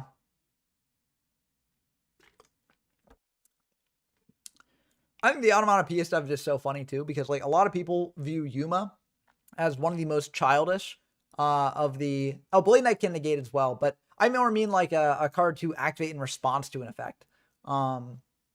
But, okay. That's going to be pretty good. Dark World Lightning, pitch, pop the Mirror Force there, bring back a gold. Now, do they have a way to deal with the swords? Because they can get in for a fair bit of damage here. Nope. Looks like no way to deal with that. But I think it's still ultimately a pretty good move here. You got pretty aggressive pressure on board. But graceful, I mean, if anything can get out of this, it's graceful. Janjo, welcome to the stream. And yeah, 1,500 subs. We've reached it. We're at 1503 now. So I'm really happy about that. I'm really excited. We didn't reach it in June, but I mean, look, I'm just happy that we're growing, and that's always fun. So, yeah, next goal, 1,600. 1,600 by the end of July. I believe in us. We can do it. We're popping off. We got the power of Gyat supremacy. You know, that short's going to skyrocket us into the stratosphere of Yu-Gi tubing. But yeah. I got scandals cooking up, History of YGO 1. I got all the scandals in my closet, you know. I'm preparing. But now, I mean, I don't know. I don't generally do things that are scandalous in my opinion. But yeah, I am known for my scandals, you know. I got a completely different personality on and off stream. I'm just, you know, I'm just such a terrible person, you know. But yeah, gets to goat, skips goat. That actually is the biggest scandal, honestly. A lot of people were upset about that too. Like, yeah, I'm going to be canceled. I'm ready for it. I'm getting canceled. You know, tomorrow. That's when I'm getting canceled. I assume, but yeah, I mean, I try and live my life, you know, with the golden rule, like do unto others as you'd like them to do to you. And, hopefully that will lead to me not getting canceled. But you know, you never know. Hopefully not anytime soon. But, yeah, skipping goat definitely did, cost me a couple followers where people were like, you know, why aren't you in GOAT longer? Like, play more GOAT and stuff. And my response to that is generally like, you know, if you want to see more GOAT content, there are a lot of great GOAT YouTubers out there. You know, you got JDZ on goatformat.com. You got Pui. You've got, well, Grace doesn't do it anymore, but Cube Gaming now, or Cub Gaming. You know, you've got a lot of great GOAT YouTubers out there who are making a lot of content. So if you do want that GOAT content, you can definitely subscribe to them. But it's like, I'm focusing on the things that no one makes videos on. And, you know, it's not necessarily as, you know, crowd pleasing, but this is exactly why, like, you know, I'm doing this because I need to fill that void that is not being covered anywhere else, you know? So, Knock on the Warrior Lady will be able to stop that, and now they can hit in to the token here. Mirror Force will clean up both. There was an argument potentially switching the Swordsman to defense before going for the meta, just in case of things like this. But I don't think it matters that much. Breaker being used to clear up that last back row, most likely, I assume. They could also leave it at 1900 and just use it next turn. But, yeah, it is indeed used to do that. No Sangan engrave, unfortunately. Wasn't there a Sangan earlier engrave? Oh, that got Avarice back. Okay, that's what it was. Yeah. Yeah, Chaos turn just goat anyways, you know? We're seeing goat here, right? So there it is. But yeah, they have been on the field for a while. Kind of surprising how long they've been on field. But that's how it goes sometimes. Looks like they're going to set one, pass back. And we'll have to see. I mean, sometimes you wind up in grind games like this. And I personally like the grind games a lot more than the like super fast aggro games. Well, I mean, it depends on the deck. Like if I'm playing Dark World Burn, like I think it's very fun when things go really aggro really quickly. But if I'm playing a different deck, I generally like it to last a bit longer and savor the back and forth interactions and stuff going on. And I mean, that's why like this era is a bit awkward in terms of like, oh, that's interesting, going for a Morphing Guard with a full 6 cards in hand. So likely not many spells and traps that they could use here. But they're pitching a Gold, a Silva, a Reaper, and a double Thunder Dragon there. So that's pretty good. Getting 5 more cards here, but also, you know, you get to bring out a pretty big offensive pressure here with the Silva and Gold there. That's 5,300 points of damage right now. Configure to rip a card out of hand as well. So yeah, Stein is out of there. Yep, no Stein for Helio Stride in there. Now they just got to hit in to deprive Dump Truck of that Stein play. Interesting that they're going for Comfy now. I feel like I probably would have gone for Comfy after the Sangan, or after trying to clear the Sangan at least, because now they get a search here. But you might want to know what's in hand just to sort of prepare for later. So I guess it makes sense as well. This can shape how you exactly played this turn. Heavy Storm's going to be pretty good as well. They might have also been trying to bait out like a negate, like a Solemn or something. And Graceful too. Woo, this is rough. If they're playing Lightning Vortex too, I mean, this just might be the end of the game. But it looks like they're going to pitch a Brow and a Gold, another Gold coming down to field here. And that's going to be pretty good. So I think they can, let's see, they can't quite get Dump Truck out of Stein range, which is scary. But, you know, it is a pretty good position to be in overall.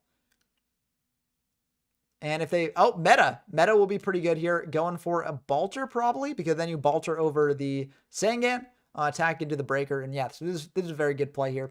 So this actually will work out pretty well for them because they know Dump Truck doesn't have a Stein in hand. So yeah.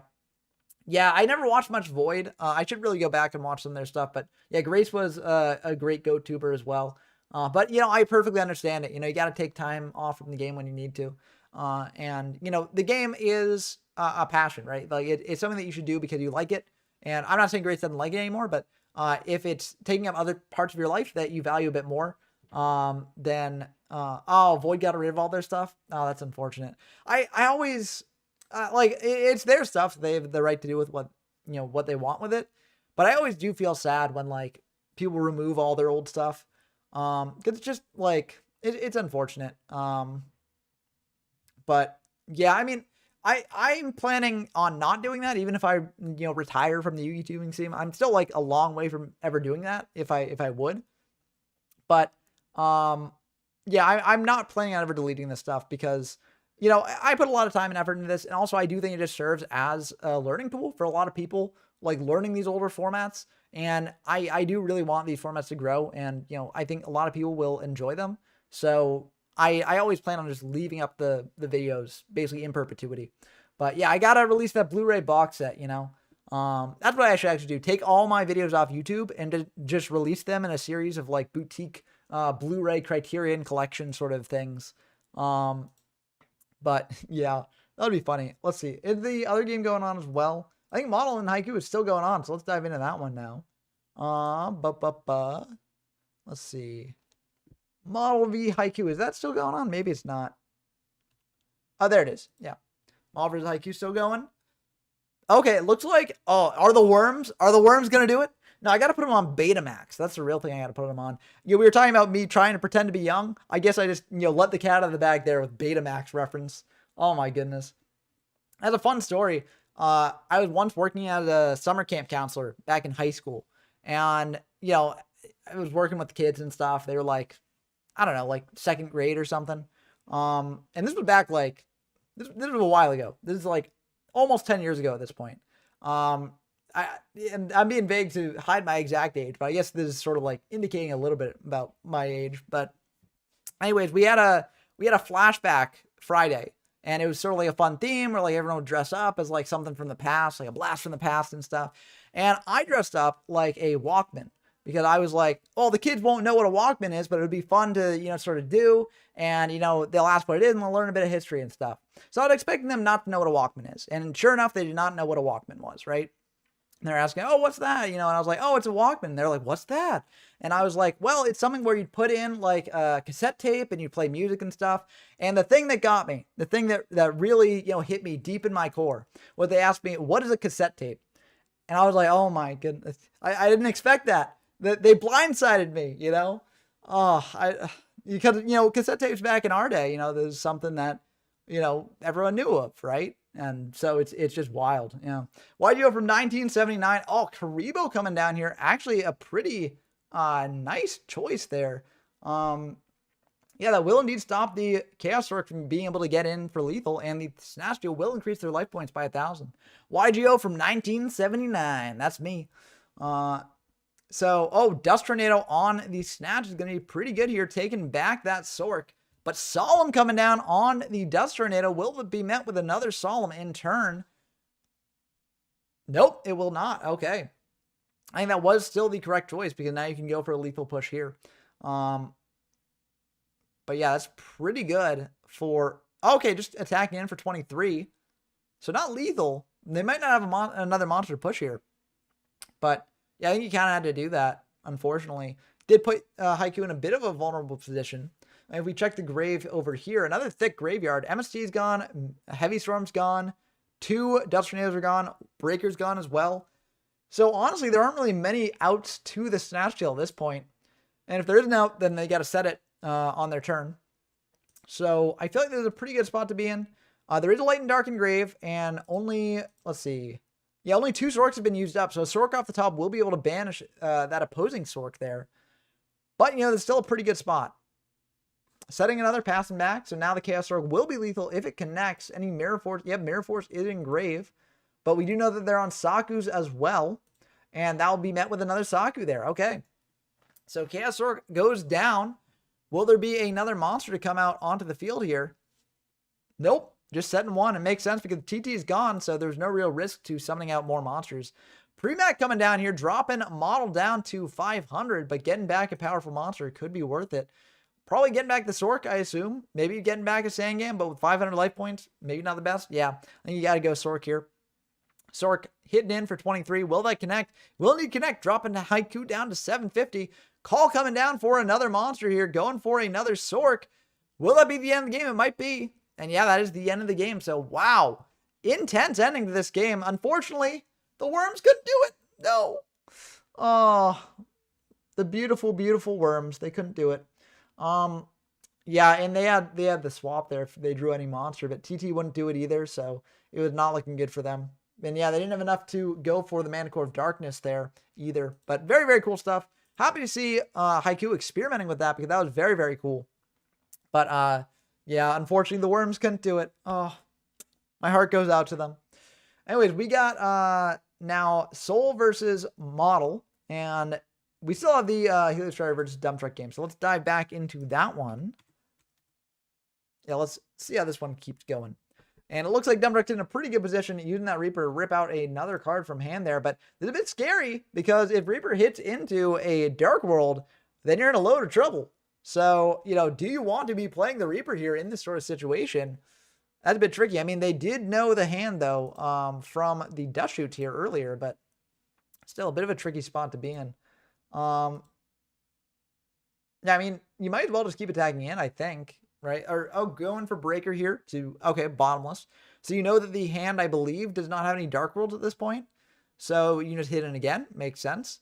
And that will hit in to another Thunder Dragon. Okay, so not the worst card in the world for Helio's trying to discard, but you're losing cards every turn. So that means that things like card destruction become a lot worse. So yeah, it's good to think about. And looks like Sidra, that's a very, very good draw. Get in over the Reaper to deal 1800, drop Dump Truck out of Stein range. And I feel like you're feeling pretty good about this. You can also go for like a Balter play here if you want to. And it looks like they will indeed be doing that. I mean, this can backfire because if Dump Truck is normal summons out of Cyber Dragon, they can get over it. But, they could just crash in a Cyber Dragon that way anyways. So it doesn't really matter too much, in my opinion. But yeah, they will just do the normal summon Cyber Dragon into the Balter there. But, this does stop thing. Oh, that is scary. Okay. Well, I mean, this wouldn't have mattered anyways then because, the Sork attacks over the Cyber Dragon, and then the Cyber Dragon attacks indirectly. So, yeah, even without that meta play, this would not really have turned out too well for Helios Trident here. But, they're not out of it yet. They're in a tough spot. I think that has to be the DD Warrior Lady, if that's what that code there means. But yeah, Knock will clean it up, and that'll just be the end of the game there. So yeah, with Magician of Faith, okay, Magician of Faith could have potentially gotten them back into the game a little bit. Maybe that Pot of Avarice would have helped, maybe. But yeah, that was a tough position for Helios trying to be in, and unfortunately, they could not pull it out. But we are going to watch now Soul versus Model. Looks like that game has not started yet. We might actually have... okay, it looks like Soul's hosting now, so that game should be starting soon. But yeah, and then we'll also have Gerbal versus Dump Truck here. So we got a pretty packed quarterfinals here. A lot of duels who have made it very far or won these locals in the past. So I'm excited to see exactly how it turns out for them. But let's see. Still don't have the games going on. Got to get these games in here.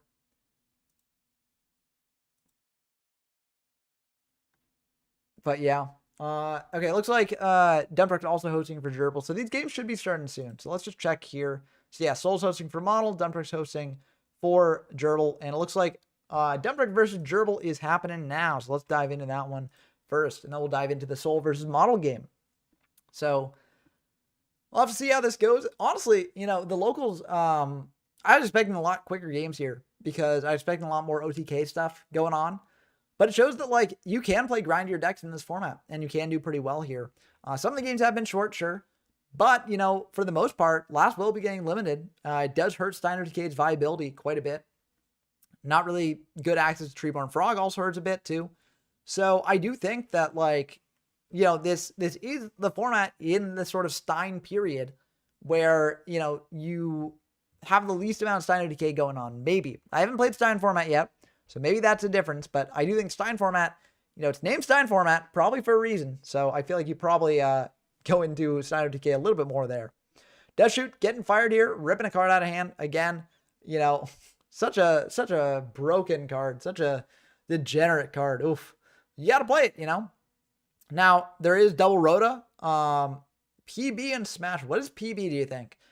Phoenix Wind Blast, maybe? No, that one, maybe it would be. Phoenix Blast. Could be. PB. What could it be? Rhoda, though, coming down. Probably getting, like, Exiled or Warrior Lady. Or even a DD Warrior as well, which we did see in Gerbal's deck earlier. But that might not be in the main. It might just be in the side. Peanut Butter. That's what it is, yes. How could I forget about the Peanut Butter monster? Don Zalud coming out instead. Going for a hand rip here. That's a bit scary. Oh, I guess Smashing Ground. Yeah, Smashing Ground deals with the tomato. So you bring out the Don Zalud here. Smash the tomato, and then try and get in with the Zalug for 14. So that's pretty good. If it connects, and it will not connect, hitting a Mirror Force, but you managed to make that Mirror Force a 1-for-1 trade as opposed to a 2-for-1 trade. So pretty decent there. You also still have another Rhoda in hand. Graceful, though, will allow Dump Truck to fix their hand quite a bit. Yeah, I mean, that's one of the things about this format, Graceful Charity is legal for some unknown reason. This card is generally not a card that people want legal, but it is legal here. It does lead to some very interesting situations, though. It does lead to things like Dark World being better, so that's cool. But unfortunately, for a lot of decks, it just makes things more frustrating because you could be in a really nice position. Your opponent activates Graceful, and then they turn the game around, right? And some people like those sorts of comeback mechanics being in the game. Others don't really like that as much. But it really is sort of like a mileage will vary sort of thing depending on the player.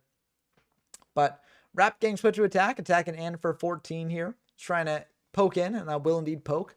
And I was checking their graveyard. I'm curious what they are looking for there. Comfy though. Oh, Comfy is rough.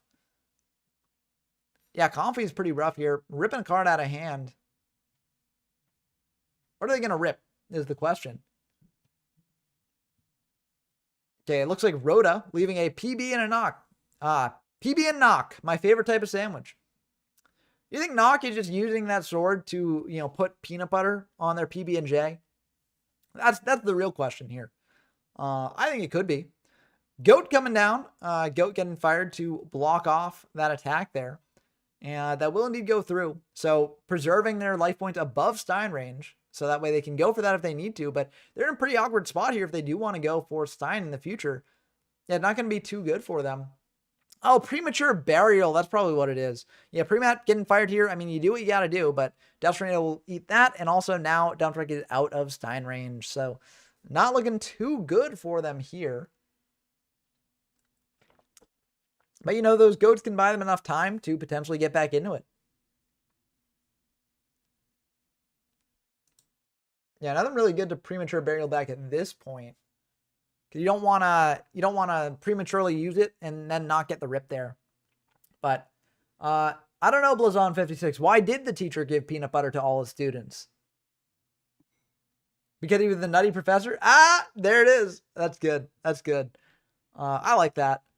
Wild movie. Like, whether you watch the original or the Eddie Murphy one, like, wild movies, if you go back to them. Just, product of a different time, I think. But, yeah, very, very neat stuff. I'm waiting for the next Nutty Professor remake.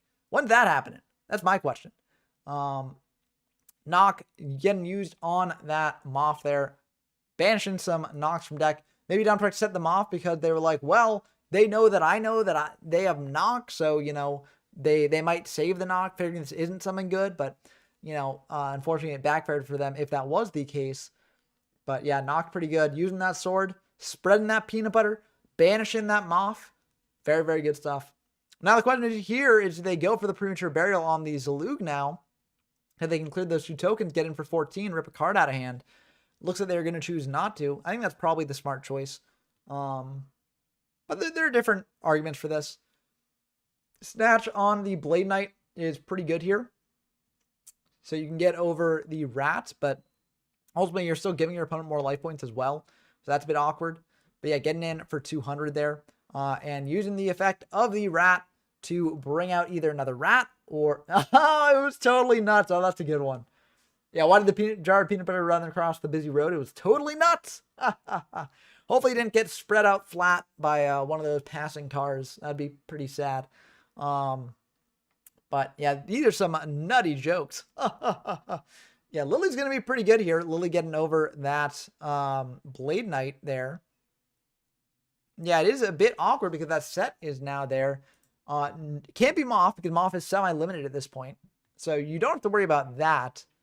But it could be a number of other annoying cards that you don't want to deal with. Like Tomato is one of them. A bit tricky. I'm not sure what they'll do here. Premat here is going to be pretty good. I mean, you could just go Premat for Rat, crash into the Blade Knight, bring out DD Warrior, attack into the set. That could be something that you do, but it looks like they're going to go for a Zalug. This to me means that they might have a way to clear the Snatch there, or a way to clear the set as well. Oh, well, yeah, Warrior Lady will clear the set. So yeah, this is going to be pretty good. You can clean up the entire board and also rip that last card out of the hand. Now, the sort of downside of this is if it's Morphing Jar. That's like the main punish to this. But even that isn't really a punish because you're still getting in a rip. Okay, well, that's actually the other main punish is if it is Spy. I think you might want to just banish this, honestly. Or just save it. Because now if they bring out like Zaborg, they have to choose one of these to pop. And either way, you can clear the Zaborg. So yeah, maybe it is just, yeah, they're just going to save it. I think that is honestly probably the best thing to do. But it's definitely an awkward spot. Not what you wanted to see there. And now potentially Dump Truck has a chance to turn the game around by going for the Zaborg here, popping either the Warrior Lady or the Lily. Probably the Warrior Lady because the Lily does require life points to get over the Zaborg. And also, it's putting a light in grave as opposed to banishing it, which is also very nice. So Yeah, and Gerbal says, oh, I was worried about that. But, you know, that's how it is sometimes. Assailant coming down here, probably going to, attacking into the Warrior Lady there. That's interesting. I figured it was going to attack in to the Lily because you're putting them in an awkward position either way there. But I guess the Lily attacking over the Spy is a bit more awkward. So, yeah, I guess that makes sense. But, yeah, what will they do here? Do they have a good way to out these Spies? That's the question. I mean, they could just start attacking them with that Lily, but they're getting into dangerous territory if they do that. So, I don't quite know if they want to do that yet. But the longer those Spies are out on field, the more dangerous it gets for you. But it looks like they are just going to start attacking in there, poking in to one of those Spies. And you do what you have to do. It may not be pleasant, but, you know, if you got to clear it some way, you got to clear it some way. Surprisingly, no Macro Fisher decks from what we've seen so far, Blazone. I thought there would be more. I honestly thought that people would be playing a lot of them. But, yeah, no one's brought any, as far as I've seen, which is wild because that is one of the best decks in the format right now and a deck that everyone's really worried about. But maybe because of that, people are like, okay, I got to test out my decks against the macro decks that everyone's going to be bringing. So maybe that's why we didn't really see much today. But I do expect more to show up for the tournament. Exiled Force coming down here. Will it pop the set or will it pop the Lily? Looks like it's going to pop the set. I think that is the smart thing to do. And it hits a rat. Pretty good pop there, although probably not as impactful as you wanted. But, you know, can't have been Moff set. Oh, well, actually, that's pretty impactful. Going for a last will here and bringing out a monster from the deck. What will it be? Stein didn't do anything at this point. Tomato is not bad. You can run Tomato into the Lily, and they basically have to lose it. But, yeah, Reaper is probably the safest option here, given the amount of life points that Dump Truck has. Yeah, now they're just switching the Lily defense. I think that makes sense. Sure, things can attack over it now, but the Assailant's gone. Breaker, I guess, is the biggest punch here. If they summon out Breaker, pop the pre-mat, attack into the Lily, then that is really unfortunate for you. But I think you just have to do this, really. Demtrick has managed to stabilize very, very nicely here. Breaker's going to be pretty decent, popping that back row and giving you more board presence here. But still going to be a bit awkward. This, oh, that's interesting. Book on the, they're thinking here, I think, honestly, book on the Spy could be good. But the downside is if they've got another knock, then that gets really bad for you. But I think Spy could be good. You know, bringing another Spy from deck is very nice. And even if they do have knock, they don't have a way to clear the Reaper right now. So, yeah. I think they do that as chaining, right? I think they probably activate book on the chain. Because even if they booked preemptively, right? Like, what did that do? Yeah, no. They activated on... Yeah, because there's no reason to wait, right? Yeah, but I think they chained to the effect of that, unless they weren't going for it. But yeah. Yeah, because like the reason why you summon out Breaker there is you go for the back row. So I think that makes sense that the token's gone. Yeah. Because again, like there's no real reason to yeah. Okay, so passing back to Dump Truck here. And again, it really could go either way. It really does just depend on what people draw. If Dump Truck draws more of the Monarch stuff in the coming future and is able to break apart this board a little bit, then they could easily take it. If Gerbal draws a way to, you know, sort of clear what's coming, then they could easily take it. But I'll have to see exactly what happens here. Yeah, just passing. I mean, you do what you have to do. And unfortunately, they don't have a good way to out this board. Choosing to just, you know, summon out over the Spy, that's a bit interesting. I think you could also have flipped up the Spy there, but maybe that means that they don't have any more Spies in deck. That's a bit of a tricky question. Either way, the Zalug is gone here. But yeah, this is probably the worst case scenario for Gerbal here. Yeah, because now the Mobius hits over the Lily, and the Breaker doesn't do anything against it, so... Yeah, this is tough stuff. This is tough stuff indeed. I mean, I get not going for the Spy in case you're worried about, like, TT. But, like, either way, you're thinning out your deck a bit, and that's kind of what you want at this point, I think. Maybe you want the 2K Defender left in deck just to have there. But it looks like the Mobius is going to be used on the... Or the Exile is going to be used on the Mobius. Smashing is going to be used on the Reaper. Oh, hold up. Hold up. This might be the end of the game here. Attacking in with Lily. Will that go through? Okay, call's being used. Okay, so that does complicate things. I think you do still just have to attack in. Yeah. It's not ideal, but like you do what you have to do. And that's kind of what you have to do. Do they have a back row here? They do need to have a back row. So that's something.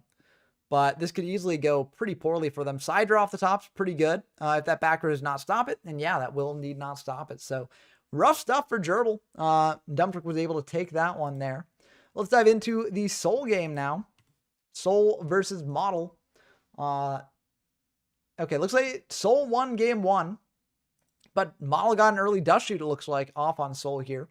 Yeah, Sidra is going to be good pressure, but you know, Model left Soul with the Sidra, so they knew about it. So they've probably got some way to deal with it, or they're fine with that being out there. Apprentice Magician being used here, maybe to what do you get out with the Apprentice at this point? You get out like Vindictive? Do you get out Magician of Faith? You don't have any good spells engraved for Magician of Faith, so maybe just Vindictive if you're playing it. But yeah, it's a bit tricky here for sure. Yeah, they're just going for another Apprentice. I think that's fine. You know, this way you can bring on another spellcaster later. So yeah, also if you've got a creature swap, you can creature swap and do shenanigans with that as well. So I think this is fine. But yeah, cool to see people on Apprentice Monarchs. I'm probably not going to cover, or I don't know if there's Apprentice Narcs, but like Apprentice Swap is cool. Like I think it's a neat deck. I'm probably not going to cover it on the channel because I think it's just a little bit underpowered. It just feels like a worse version of better Monarch decks. But it's still cool to see people playing around with it. So I like to see that. But yeah, Coffee here to rip another card out of hand as well. Oof, yeah, it seems like Model's got this one pretty well in hand, I think, at this point. What do you send here, though? I feel like, yeah, Call is a pretty good one. I don't hate the Call send. Karibo might have been another one, but Karibo just trades like 1-for-1 with an attack. So, like, you don't really care about that. You care about your positioning more than the damage that you're dealing out at this point, I think. The one place where that would sort of backfire for you is if you like draw into Stein or something and you go for a Stein play and the Karibo complicates things, but it should probably be ultimately fine. But yeah, Soul's thinking about this. I mean, they can go for Sidra now, but what does Sidra do? Nothing really. And that Karibo is just sort of like, you got to keep that in hand. So you got to hope that the new card is something decent, but it very well might not be. I'll have to see. It might be considered Karibo format. I think most people don't side Karibo. Does Karibo, we need to, I want to see Karibo's effect again. If Karibo needs to be sent to grave, then it's definitely not a Karibo format because there are plenty of macro decks running around. Fluid Summon Karibo is not legal, unfortunately. So you can't go for Fluid Summon Karibo. Would be cool if it was, but it's not legal. So yeah, it makes it not really worth playing it, in my opinion. But Freeze is going to be a pretty good top deck there. Going for Freed to pop the Zaborg there. Does Zero have a way to stop that? No, they do not. So that's going to be pretty good for them. But yeah, you could play Karibo in the side for like, you know, stopping OTKs and stuff. But I think it's generally better just to go for a T-Roar. T-Roar just stops more. Sure, they could have Decree or something that would counteract the T-Roar, but like, I do feel like T-Roar is just too good compared to Karibo. Stopping multiple attacks is generally better than stopping one. So yeah, Dust Tornado on the set Dust Tornado there. So now we just know that the hand is a Karibo. But you know, Model Zero not getting that aggressive pressure to really, you know, get in there and, you know, deal some major damage, put on some pressure. But yeah, MST in the end phase to hit that, or was that in the end phase or just there? Might have just been on their turn there. But hitting a knock, which was set as a bluff to probably bait out more Dust Tornado and stuff. Okay, it's just discard. Okay, yeah. So if it works under macro, then that's fine. But like, yeah, it is a bit of a, I don't know. It just seems underwhelming compared to Threatening Roar. People could play it though if they want it, but yeah. Okay, looks like they're setting one, setting another, passing back. So, you know, Assure Priest, pretty good card here because it makes Cyber Dragon dead. They're going to attack into the set, and it will be a Shine Ball. So, drawing the dead Shine Ball, always the downside to a deck like the one that Soul is playing. You know, the payoff for it is pretty nice, but the downside is definitely something to consider. And that's something that's considered in general. If you're playing like a more rogue strategy where, you know, you do have to play bricks, but like the payoff is worth playing. Like it's good to consider like, okay, you know, what do I get when I pull off this combo? What do I get if I don't? And if you don't really get much, but you do have to play bricks, which can, you know, really mess up your things, then it might not be worth playing. But yeah. After IQ says, I think if you're playing Metamorphosis, it's a little bit better, but I'm still not a fan. Yeah, that's true, because meta can go into 1,000 strict off Karibo, but like, I don't know. Meta's a limited card, and so it's a bit awkward there. And there, you generally have other ways to proc meta. But yeah, Strike Ninja and Pot of Avarice are cool. I feel like Strike Ninja and Pot of Avarice are kind of an anti-synergy, but I think Strike Ninja Return's pretty cool on its own. I think that Pot of Avarice is a neat card for decks like Dark World, for instance, or just other decks that maybe get a lot of monsters in Grave. The other thing about Avarice with Dark Worlds is like, with Karibo. Oh yeah, that's pretty good too. Yeah, because Karibo sets up a Dark Engrave for the Avarice and the Strike Ninja. So that's actually a good point, Blazon. Yeah. But yeah, Avarice is I think a card that's underexplored in this format for sure. I've seen it in some Dark World builds. I don't necessarily like it in Dark World too much, because the idea behind Dark World is you're sending monsters to graveyard, but then you're special summoning them out again. So they don't stay in grave. So like I'm not the hugest fan of Avarice, but like I get why people play it. And if they do clear your Dark Worlds, then you want to be drawing them. So it makes sense. It's just like I'm not the hugest fan of it, but I think there are other decks that could definitely use it well. It's awkward to play in a format like this though, because you know there are just macro decks running around. So if you're up against a macro deck, Average is just giga dead. So yeah, that's a bit tricky too. But yeah, maybe Karibo should see more experimentation though. I'd be curious to see what people cook up with it. Also, I guess if you're playing like Necrofear or things like that, but you know Necrofear is already bad in Reaper format, and I feel like it just doesn't get better in this format. So it's a neat sort of thing that you can play. I mean, maybe in Dark World you want to play Necrofear, and you know pairing with Karibo is kind of nice there. But I don't know. It's a bit tricky to maneuver.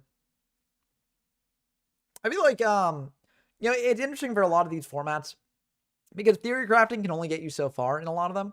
I do think it's important to use theory crafting to, you know, sort of just be able to filter out some wheat from the chaff, like right away. But also, you know, like practice is the best way to sort of like see if things actually work out or not, right? Like if you have an idea about a deck, like the best thing to do is like actually test out that deck and see what happens, right? And that deck should be informed based on like your theories around things, but also like in experimenting, you might find out different synergies that you never considered or things like that. So, you know, I'm not going to say Karibo is you know, a card that can't see any play, because even though theoretically it's like worse than Threatening Roar in like most situations, there could be synergies. You know, as Blazon mentioned, there could be synergies with just random cards here and there that could potentially be better for certain decks than others. But it really does just come down to testing them out in those decks, seeing if they do well, seeing if they don't. And that's pretty hard in a format like this, which is, you know, not really played too much. And that's sort of like one of the major difficulties of like, you know, covering these sorts of formats on this channel, is that a lot of the time it's just like, it's so tough to tell without all the data points backing up that something like GOAT format or Edison format has, right? Like when people were first experimenting with Edison format, they thought that Quick Draw Dandy would be a tier 1 deck. And lo and behold, nowadays in the modern meta, it is, you know, not really there at all, right? So you never really know how things will shake out until the very end and things are tested. But yeah, and also that's a very, very good point, Blazon. Tier 3 card, but tier 0 for cool points. And I think playing cards that are cool or that strike your fancy is also something that, you know, you should do if you like that sort of thing. You know, it sort of like goes back to the Magic the Gathering sort of like player classification systems, where you've got your Timmies, your Johnnies, and your Spikes, where like the Timmies are just the pure casual players who they don't necessarily put together a deck for synergy, but they put together a deck of just like fun cards that like you play around with and you just have fun with it, right? You're like, oh, I'm playing Blue Eyes in this deck. You know, why am I playing Blue Eyes? Well, it's not really the best thing in the world, but I like playing Blue Eyes, so I'm playing Blue Eyes, right? And then you've got the Johnnies, who are sort of like, well, actually, I should talk about the Spikes first and then the Johnnies, because Johnnies like sort of halfway point between the Timmies and the Spikes. The Spikes are just like, you know, ultra competitive. They're like, okay, I am only playing to win, and I will do whatever it takes to win. You know, I'll play whatever strategy to win here. You know, I'm not going to worry about how cool a card is, how uncool a card is. I just want to win with the highest probability possible, right?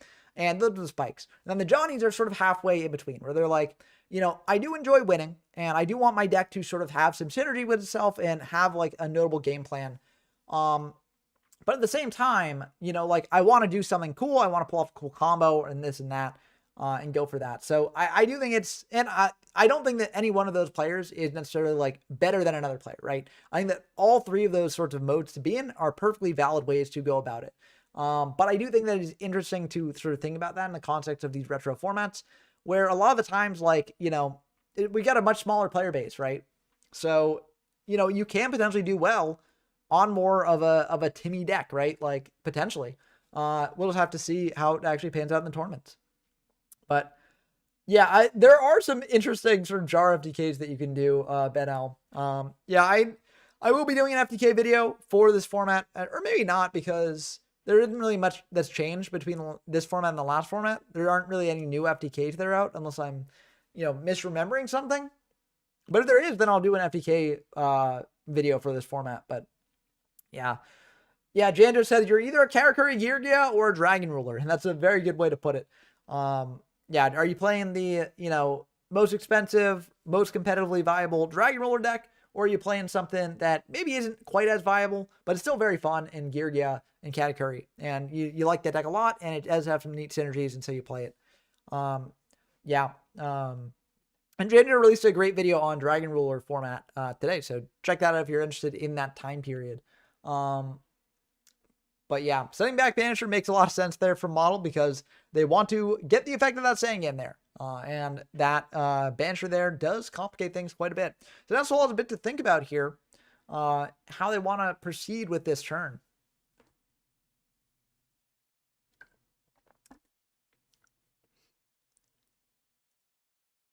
Double dot shoot. That's got to hurt, though.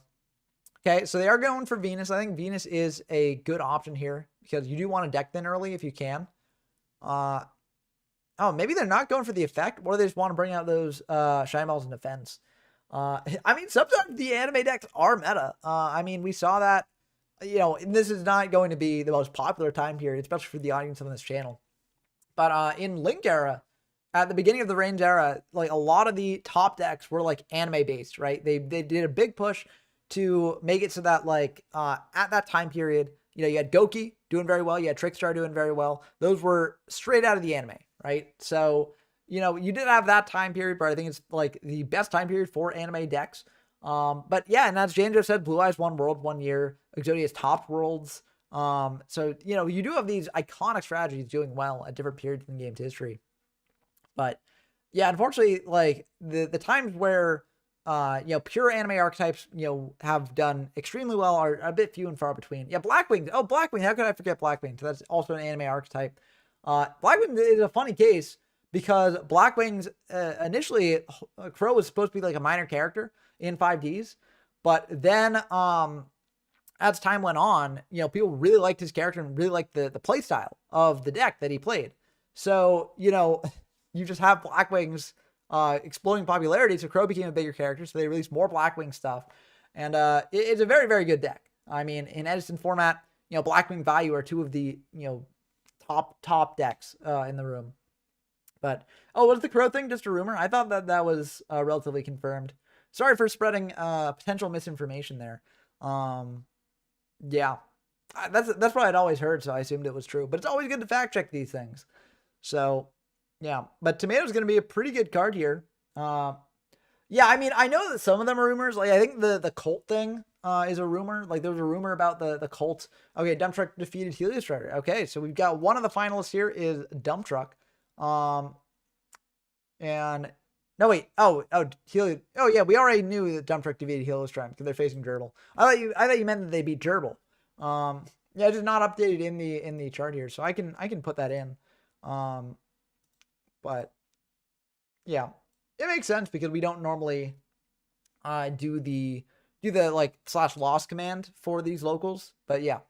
But yeah, I know that the cult thing, I think, was a rumor with one of the voice actresses being in a cult and stuff, or there being like cult news at the time, which is why they cut short the sort of psychic society that Kizu was in. That arc, they cut that short a bit. But that's also, I'm pretty sure, a rumor, where there's no like confirmation that is why they did that.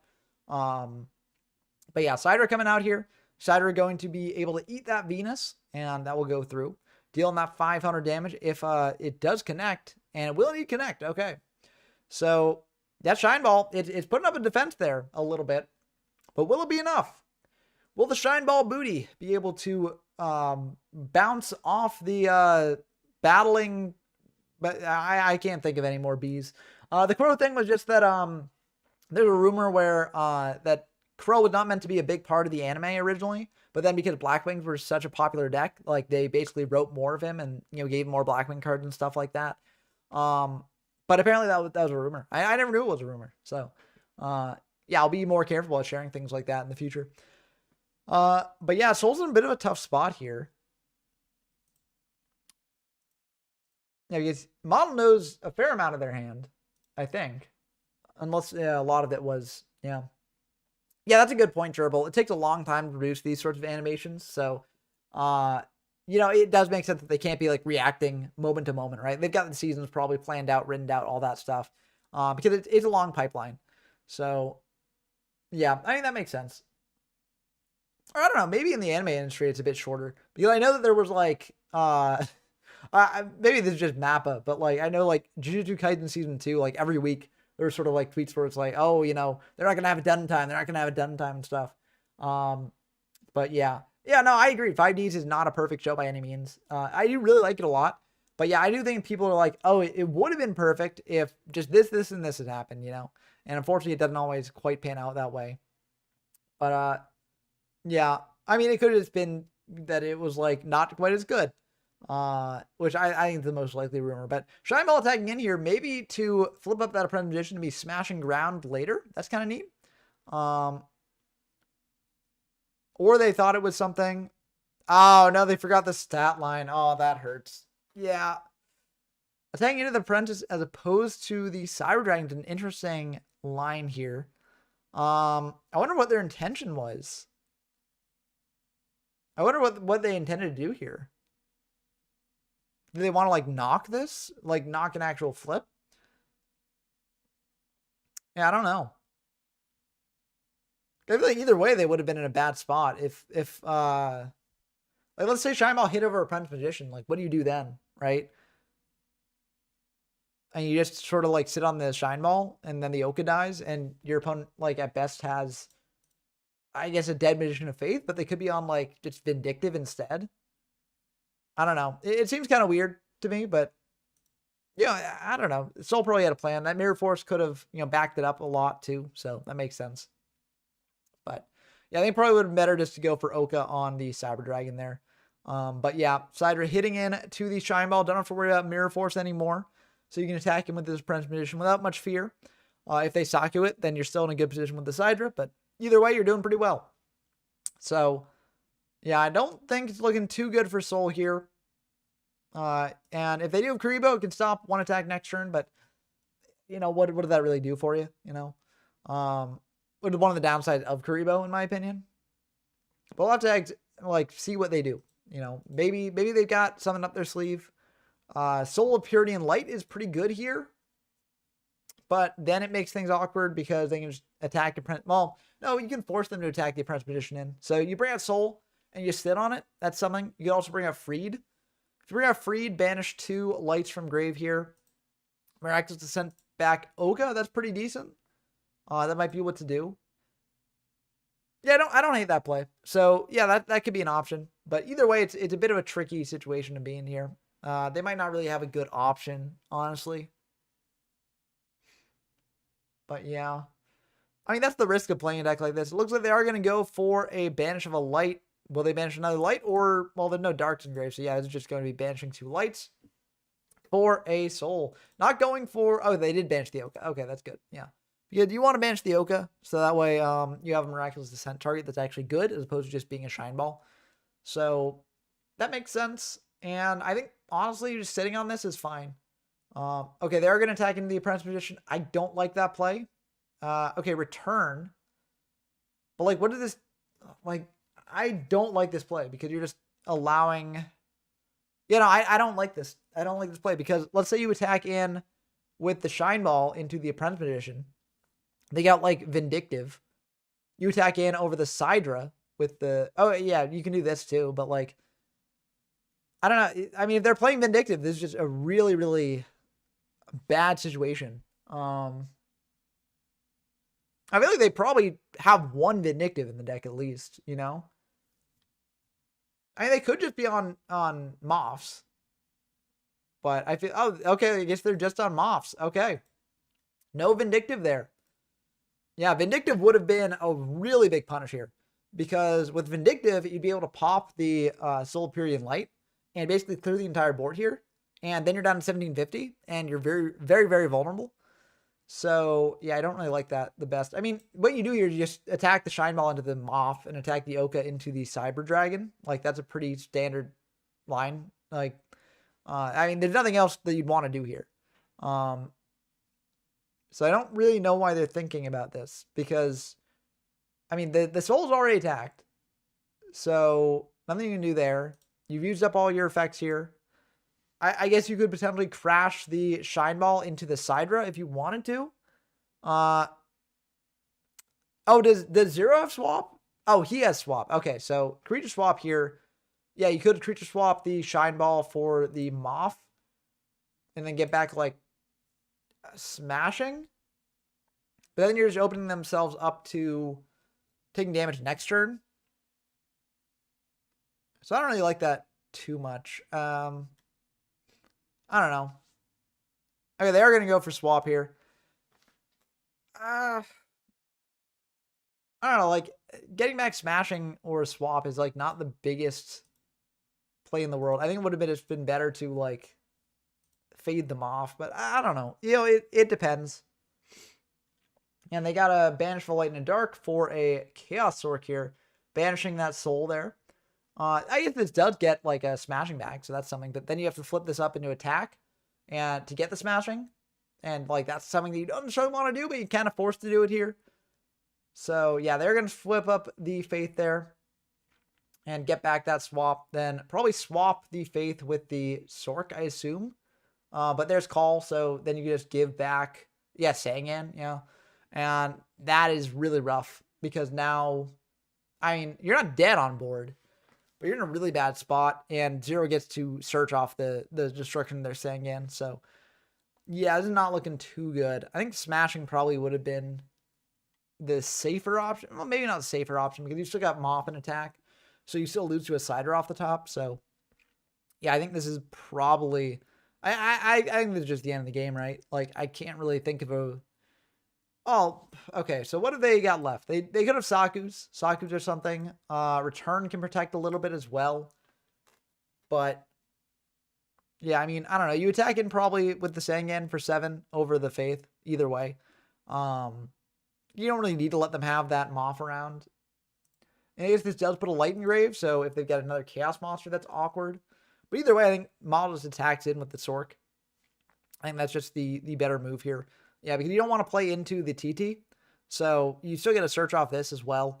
So you're in like a really, really good position. The only real way that you lose is if they like snatch the Sork. But I mean, you might have ways to stop that. And they also probably have to bring in another monster to do that as well. And if you're searching out Warrior Lady, you can just set the Warrior Lady here as well to then block that off. But it looks like they're just going to keep it in hand. Okay, that's fine too. Yeah, either way, you're in a really good spot.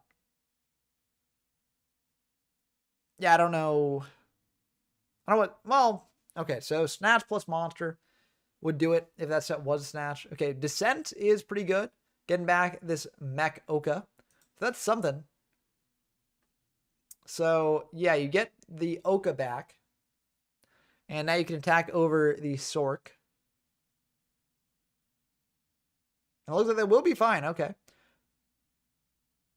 Yeah, this is the power of banishing the Oka off the soul. You just have a 2400 beat stick that you can bring out basically for free at a later point.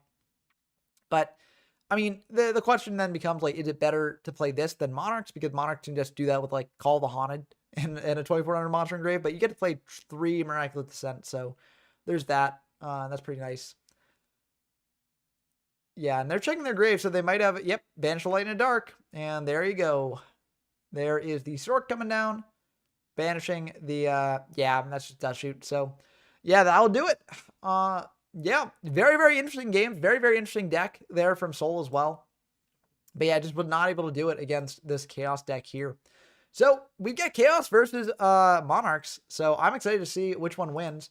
Not really too surprising of a matchup for the finals, but it is kind of surprising if you were expecting a lot of sort of like macro decks, which I honestly was expecting a lot of macro decks.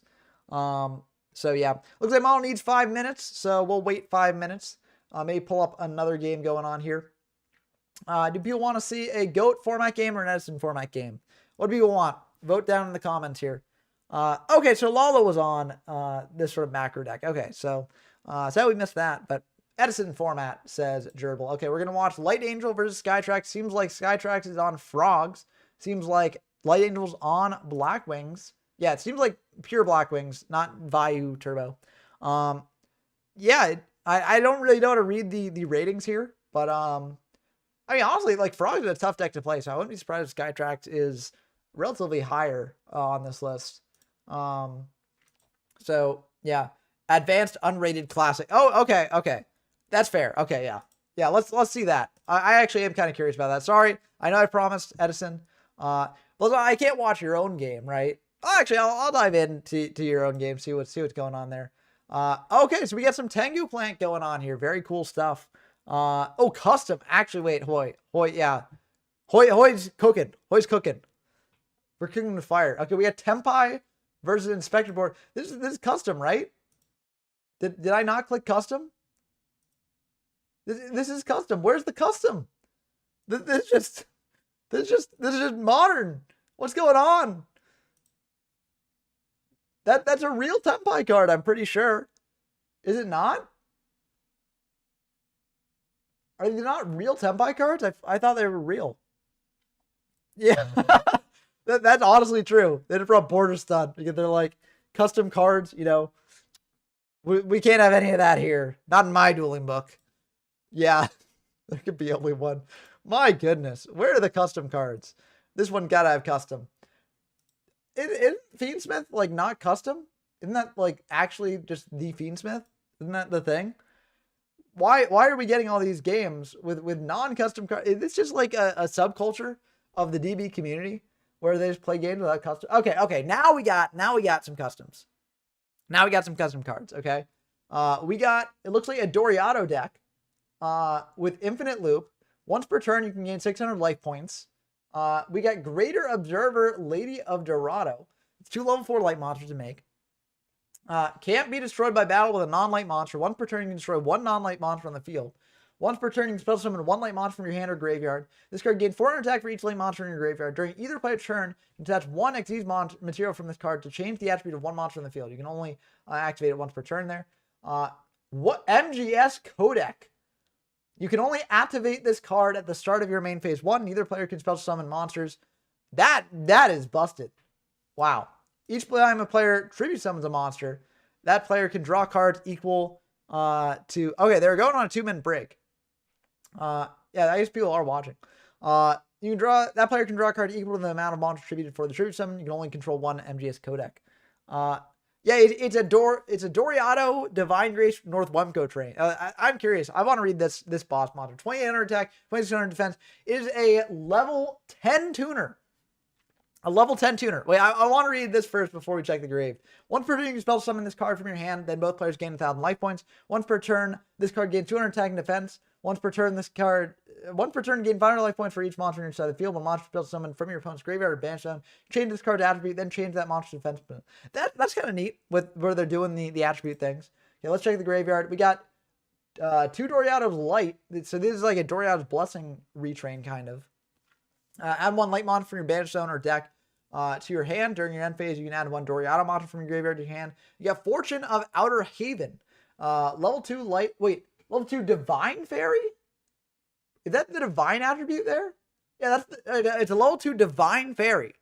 Quick effect. You can discard this card from your hand and gain 1 face-up card on the field. Quick effect, if this card is in your graveyard during either player's end phase, you can banish this card from your graveyard to add 1 Path of Outer Haven from your deck to your graveyard to your hand, then gain 1,000 life points. You can only activate 1 Fortune of Outer Haven effect once per turn. Okay. That's interesting there. Let's go over here. We get MGS the Fury, a level 8 fire. Fortune, yeah, Fortune is like, that's a nuts card. It stops the MGS as well, I guess, too. So that's kind of neat. But yeah, I want to see what this MGS deck is doing. So there's a level 8 Fire Pyro, 2800 attack, 1000 defense. You contribute to summon this card, triggering one level 4 or lower Cobra unit monster. If this card tributes summon quick effect, look at your opponent's hand and discard one card from their hand. Then activate one of the following effects based on the card type. Monster inflict damage to your opponent, so that's the lowest basically, except on steroids.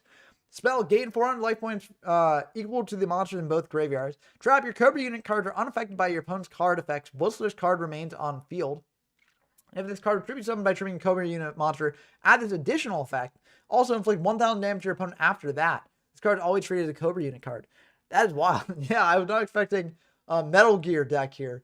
Metal Gear Solid Les Enfants Terribles. Once during this turn, if you would tribute a monster for your tribute summon, you can tribute one monster your opponent controls even though you do not control it. This is just better soul exchange, basically. You can't spell summon monster from your extra deck. MGS the Sorrow. Zombie flip monster, 0 attack, 0 defense. Flip target one monster or one card on the field. Banish that target if you do, inflict 100 damage to your opponent for each monster in your graveyard. This card is unaffected by monster effect and cannot be destroyed by battle with non-light monsters. Well, that's a tough matchup there. Yeah, I'm sure my French is impeccable. Thank you, Plasson56. I tried learning a little bit of French, but it just was not the language for me. I don't think. But yeah, and you take no battle damage from those battles. If a monster is spell summoned from your opponent's graveyard extra deck, you can send one spell or trap card from your deck to the graveyard. Spell summon this card from your graveyard. Okay, so that recurs into like a attributable body there, I guess. We got MGS, the Boss, Daughter of the Philosophers, level 1 Earth Warrior, 800 attack, 1000 defense. Control no other monster. This card cannot be destroyed by battle. This card is normal or special summon. You can special summon one monster with 800 attack and 1000 defense from your deck.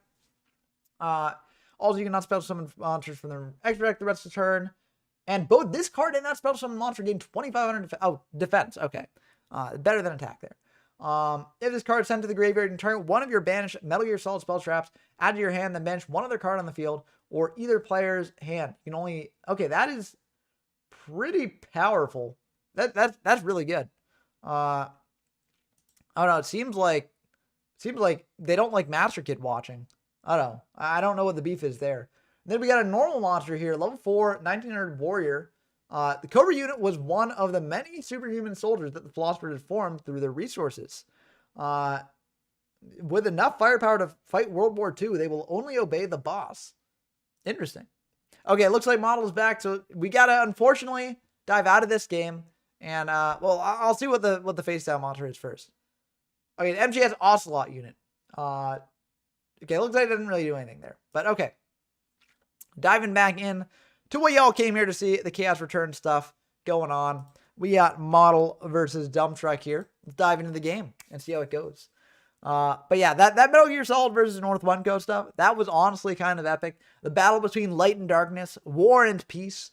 Oh, very, very cool stuff. Also, I like how one deck burned and the other deck gained life. So it's like the battle between those two mechanics as well. Very, very neat stuff. It's always fun hopping into custom games and seeing what people come up with. I know a lot of people don't like, custom cards and stuff, and they look down on people who make custom cards. I don't think that's a healthy way to approach it. I think that a lot of people are enjoying the game in some capacity, more power to them. So I think it's always cool to see what people come up with. And, you don't have to like playing custom card formats. Like, I don't personally like playing custom card formats, but like, I do think it's nice just to see what people come up with and just like, just seeing what they're doing. And I think it's cool to see. So, well, dust shoot. Ain't that the way? Ain't that the way of Chaos Return? But model versus dump truck here. For background, dump truck has actually won the most locals out of anyone else. Let me pull up the leaderboard real quick. They've won 12 locals. That's 5 more than the next following player, Ratos. Model's won locals before as well, so no new locals legend here, but still, they upsetting the 12 local legend is pretty good. But yeah, I mean, it also is like, yeah, that is a very, very good point, Gerbal. When they use problem solving card deck, it's nice. And also when they aren't like super broken, where someone actually tries their hand at like making a fun archetype and not just like, if you summon this card, you win the game. And then the opponent like activates the hand trap that says, you counter your opponent's card and then you win the game yourself. And so then it's a bit weird there, but yeah, I mean, like, I think that it doesn't necessarily have to be things going wrong in their life before they make custom cards, because like different people enjoy different things about the game. A lot of people just don't like the game as it is, and they're like, I like the basic idea behind Yu-Gi-Oh, where like you're just throwing a bunch of different things at each other and playing around with that. But I don't like the current archetypes, and I don't really like the retro formats either. So I just want to, do my own thing. I want to test my own design capabilities and stuff. I think that's fine. I think it's perfectly fine to enjoy the game that way, if they want to do that. But yeah, yes, make the custom Firewind BLS. That'd be pretty neat. I think that'd be fun.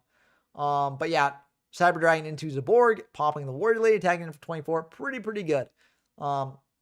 Yeah, for those of you who don't know, goatformat.com occasionally holds like, special events where you have to basically do something with GOAT format decks in a unique way. So they had an event where it was basically, instead of banishing a light and dark from graveyard, you had to banish a fire and wind from graveyard. And it was just a very neat event. So it was very cool to see. Yeah, and unfortunately, no Sand getting engraved for that call to bring back something. But yeah, Mobius, rough stuff. A lot of people aren't expecting Mobius in the main deck, so it can definitely catch your opponent by surprise here. But yeah, 1 to 3 cards. Not necessarily the best situation to be in. Oh, especially when Last Will comes down. This is the end of the... No, it's not quite the end of the game. You can get in for 6,300 here, but you can't quite kill. So there is the debate. Do you do it or not? Because unless you've got ways to protect that Stein, it might not be worth it. But Reaper is also pretty good. Just going for Reaper, ripping a card out of hand, and getting in there. But yeah, Red Solari said, I wouldn't be surprised if some Konami employees started out as custom card enjoyers. Honestly, yeah. Because if you're a Konami employee, you're playing around with the game, you're trying to make new cards. And so a good way to start with that is, being a custom card player, or a custom card designer, Yeah, and of course, like, Dumbdeck could have Megamorph and limited removal, but based on what we've seen of Dumbdeck's deck, I don't think that they're on Megamorph and limited removal. You need to be on a certain sort of strategy to do that there. But yeah. That's actually a neat sort of tech, or a neat idea there, Hoy. Hoy says, considering making it choose between spinning or inflicting burn damage on destroying monsters, and that's actually a reference to Spiritual Fire Art, Kernai, and Spiritual Wind Art, Miyabi. That's what it is. It's just kind of neat to see those effects being reflected with that. But meta 4,000 eyes to go into sucking up that set. They probably have a Monarch or Tribute monster here to tribute over that 1,000 eyes, because it's kind of useless with just 0 attack there, sitting there. But yeah, it is kind of sad that, like, unlike with Wizards of the Coast, where, like, if you're an American and stuff and you like Magic the Gathering a lot, you could potentially try and, finagle your way into Wizards of the Coast and start designing Magic cards there. I don't really think there's a good path to doing that for Yu-Gi-Oh! Because, I mean, I guess TCG exclusive archetypes are a thing, but I'm not really sure, like, where the design division is for that there. Yeah, it's a bit tricky. Going for a book on the restrict. I don't know if they need to do that yet. I guess they just want to rip that card out of hand with the Reaper, so I guess that can make sense. Yeah, tagging in for 300, ripping that book out of hand. Damn. Yeah, that's going to be pretty rough. Dropping 0 down to 5,900. But I think Dumbdeck is in probably the better position here overall. But yeah, a bit of a tricky thing. I don't actually know who Jerome is, but I assume there's someone who works in Konami in some capacity. But either way here, 0 keeping that card in hand there again. But side attributing over the restrict, so now that Reaper will be able to rip out that card in hand if they do allow it. And they will allow it. That's kind of rough. Hidden a creature swap. Well, creature swap isn't really the best when your opponent has a Reaper on field as well. So, yeah, it makes sense to hold it, But yeah, it's a bit tricky for them here. Warrior Lady is good, but it might not be the best. I mean, they're tagging into the Dragon there because they want to get the bigger sort of attack threat out of the way, which I think makes a lot of sense there. They do drop down 600. That is pretty good still. Okay, Jerome McHale has done a lot of YCS coverage and created the cards. Yeah, Jérôme. Jérôme. Yeah, it is a French name. A lot of good French names out there. in English as well. But yeah, it's just, I think the thing for me with French was all the silent letters. It just, I couldn't really wrap my head around the pronunciation as well. And that for me was a big hindrance for learning the language. It's definitely a me thing. It's not that French is like a bad language, because I don't think any language is a bad language. But it just, I couldn't vibe with the pronunciation stuff there as well. But yeah, no, I mentioned the exclusive TCG cards earlier, History of YG01. But I'm not sure like who in the department does that. I mean, apparently Jerome might, but yeah, we don't know exactly. But yeah, Modern Journal says, I hate silent letters because they suggest that the word doesn't speak up for itself. Yeah, the words need to have more confidence. That's the thing.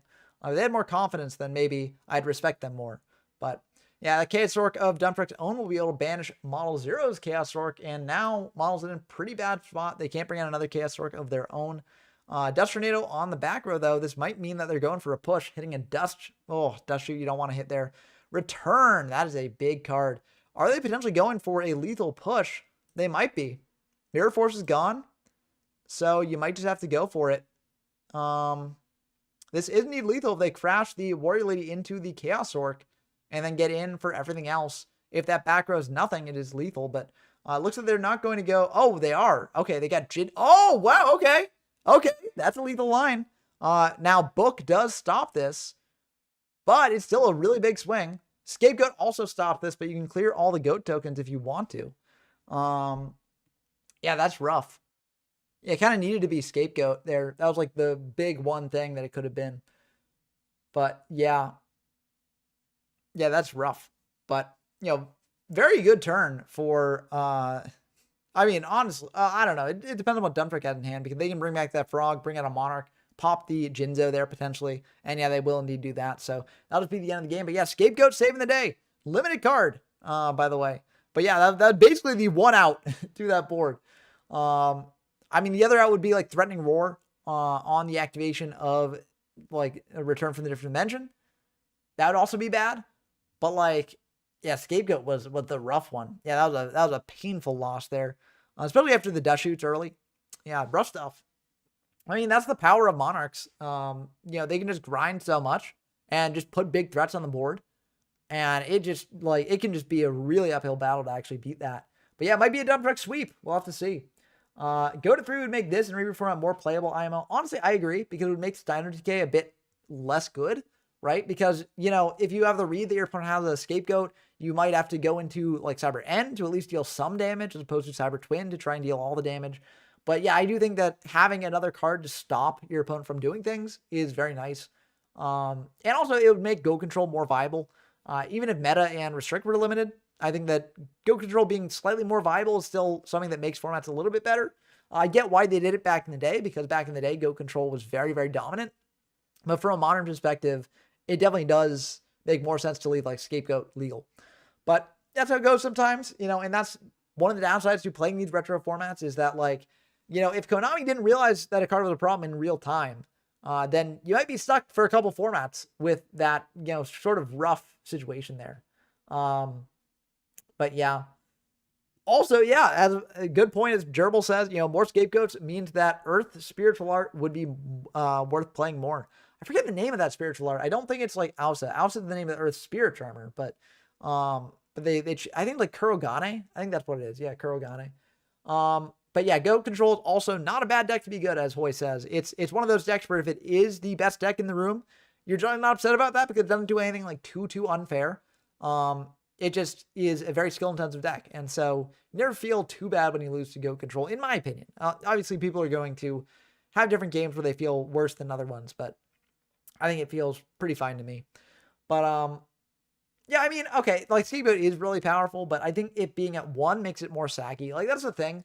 Like, I think there are certain cards that, like, yeah, also being at 2 could be good, as Blazon says.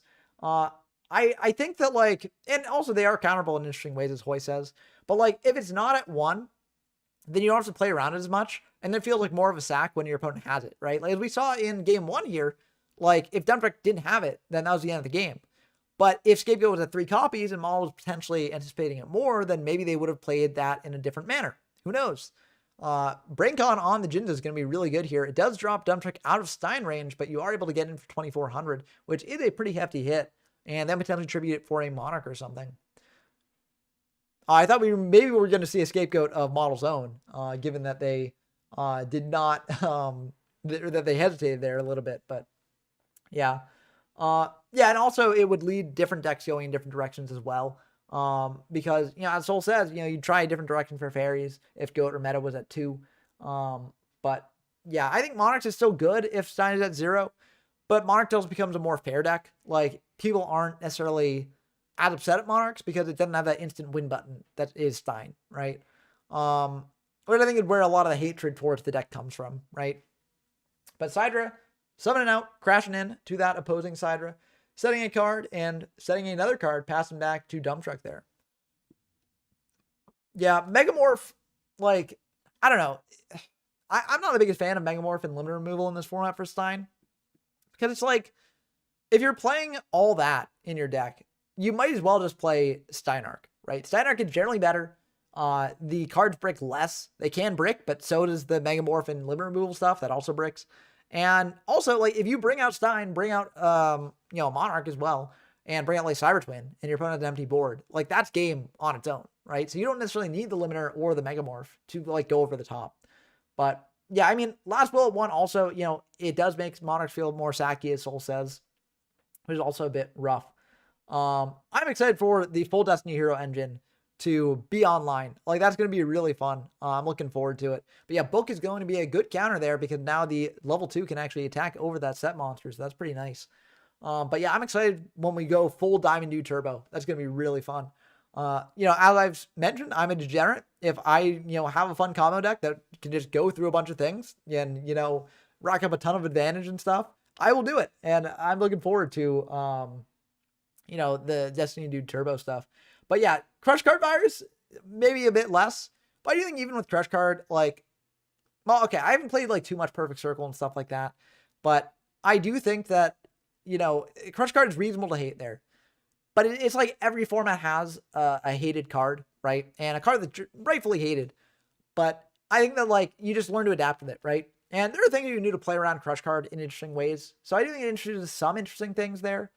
But, yeah, it definitely is a problem. Like, that's definitely a toxic card in Perfect Circle, but I'm still excited to reach the formats where it is played. But yeah, I love DDT. I'm also just being, like, I'm not generally, like, I will be a meta sheep for some tournaments if I want to. But, DDT, like, I'm definitely playing that for the tournament where it's legal because, it's just such a fun deck. I love that deck so much. It just makes the dopamine in my head, just go off. But yeah, it's going to be a good spot for Dump Truck here. They can either crash the Assailant into the Sidra or just crash the Sidras. It looks like they're going to go for the crashing the Sidras and then attacking in directly with the Assailant there. I think that makes sense because then the Assailant trades for another monster later. That's going to be fun. But yeah. Oh, I'm excited to see what you come up with Neos Hoy. Like, Neos is a very interesting strategy. It just is not there, it seems like, but, I think it will just be very fun. Yeah, it definitely does warp the format. And it's sort of a similar thing. Like, I feel like Crush Card Virus and Stein both warp the format in different ways. And so that's, like, part of the issue with cards like that, where, like, if they warp the format in an unfun way, then that's kind of unfortunate. Like, I feel like Stein honestly warps the format in a way that's, like, a bit more unfun. Because, oh, wow, is that just the end of the game? That might be it. That might be it, folks. Unless there's, like, a Mirror Force or something back there, but if there's nothing to stop this, then this will just be, okay, well, this is 38, so this won't be the end of the game, but, oh, wow, it's all going through. Damn. That's wild. So, yeah, Mall Zero is living on 100 life points in a dream. Yeah, Stein is also more counterable than CCV. You kind of have to counter CCV in the deck building phase, as opposed to Stein, which you kind of just counter in the game, right? You just change the way you play.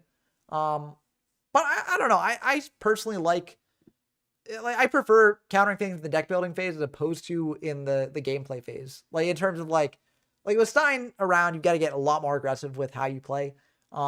Which I don't necessarily like as much as, just tailoring your deck to face off against a certain thing. That's just my opinion. People have different preferences for that sort of thing. But yeah, I'm really excited for Perfect Circle. I think it'll be very fun. And also, I am very excited for Phantom Darkness as well. But yeah, also, yeah, I mean, there's so much stuff coming out. Like 5-Headed Dragon with Future Fusion. Oh, that'll be so much fun. Such a silly combo. But it's just very, very neat that it exists, you know. This won't quite do it, though.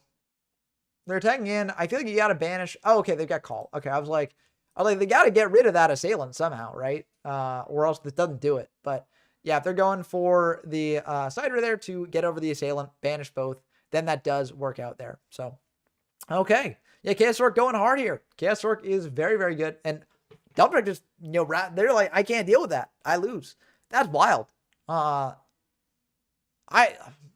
surprised they just admitted defeat there. I think they had draws that did it. Like, doesn't Zaborg do it? I feel like Zaborg does it, right? Oh, they had return. Oh, I didn't see the return get flipped up. Okay, that makes sense. Yeah, I didn't see that happen. Yeah, I like to divide my attention between the gameplay and chat and stuff to make sure that I'm both answering people and also providing commentary in the game, but sometimes I do miss things, and yeah, return will do it. So yeah, that was a very intense game too. And, you know, I did sort of say I don't really like the chaos builds that lean into return as much as just pure chaos. But games like that show where they can come in clutch, you know, that did secure the end of the game there. Now, you could argue that if the returns had been a different sort of trap, then maybe they would have wound up in that situation in the first place. But I do think that, like, it can win games, as you see here by Model Zero winning that one. It would actually be kind of wild if Chaos Return won the locals here. Because then it's like, you know, the format name does make sense. You know, Chaos Return, winning the games, going all the way, and being fun. So it'll be interesting to see there. Of course, you know, it does have a bad matchup against, like, Macro Warriors and stuff. But, you know, if it's playing Return, then the macro stuff just helps it, you know. But it's always a balance between these things. So I'm curious to see exactly how the meta shakes out, both in this locals and in the next locals, and also finally in the monthly tournament. That'll be really fun to see. Here we go, though. Game number 3, the all-important game 3.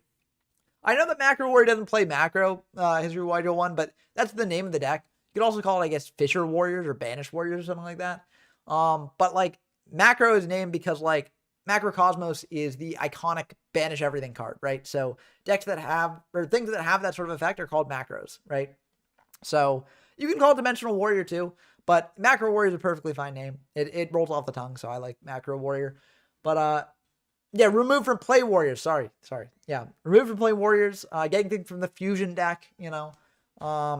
And there's no such thing as piercing damage. It's just if this monster attacks a defense efficient monster your opponent controls, inflict the difference in the defense of that monster and the attack of your monster to your opponent as battle damage. But yeah, attacking in this way, I think that's fine. I think there's also an argument here to just bring out the other tomatoes as well to deck thin further.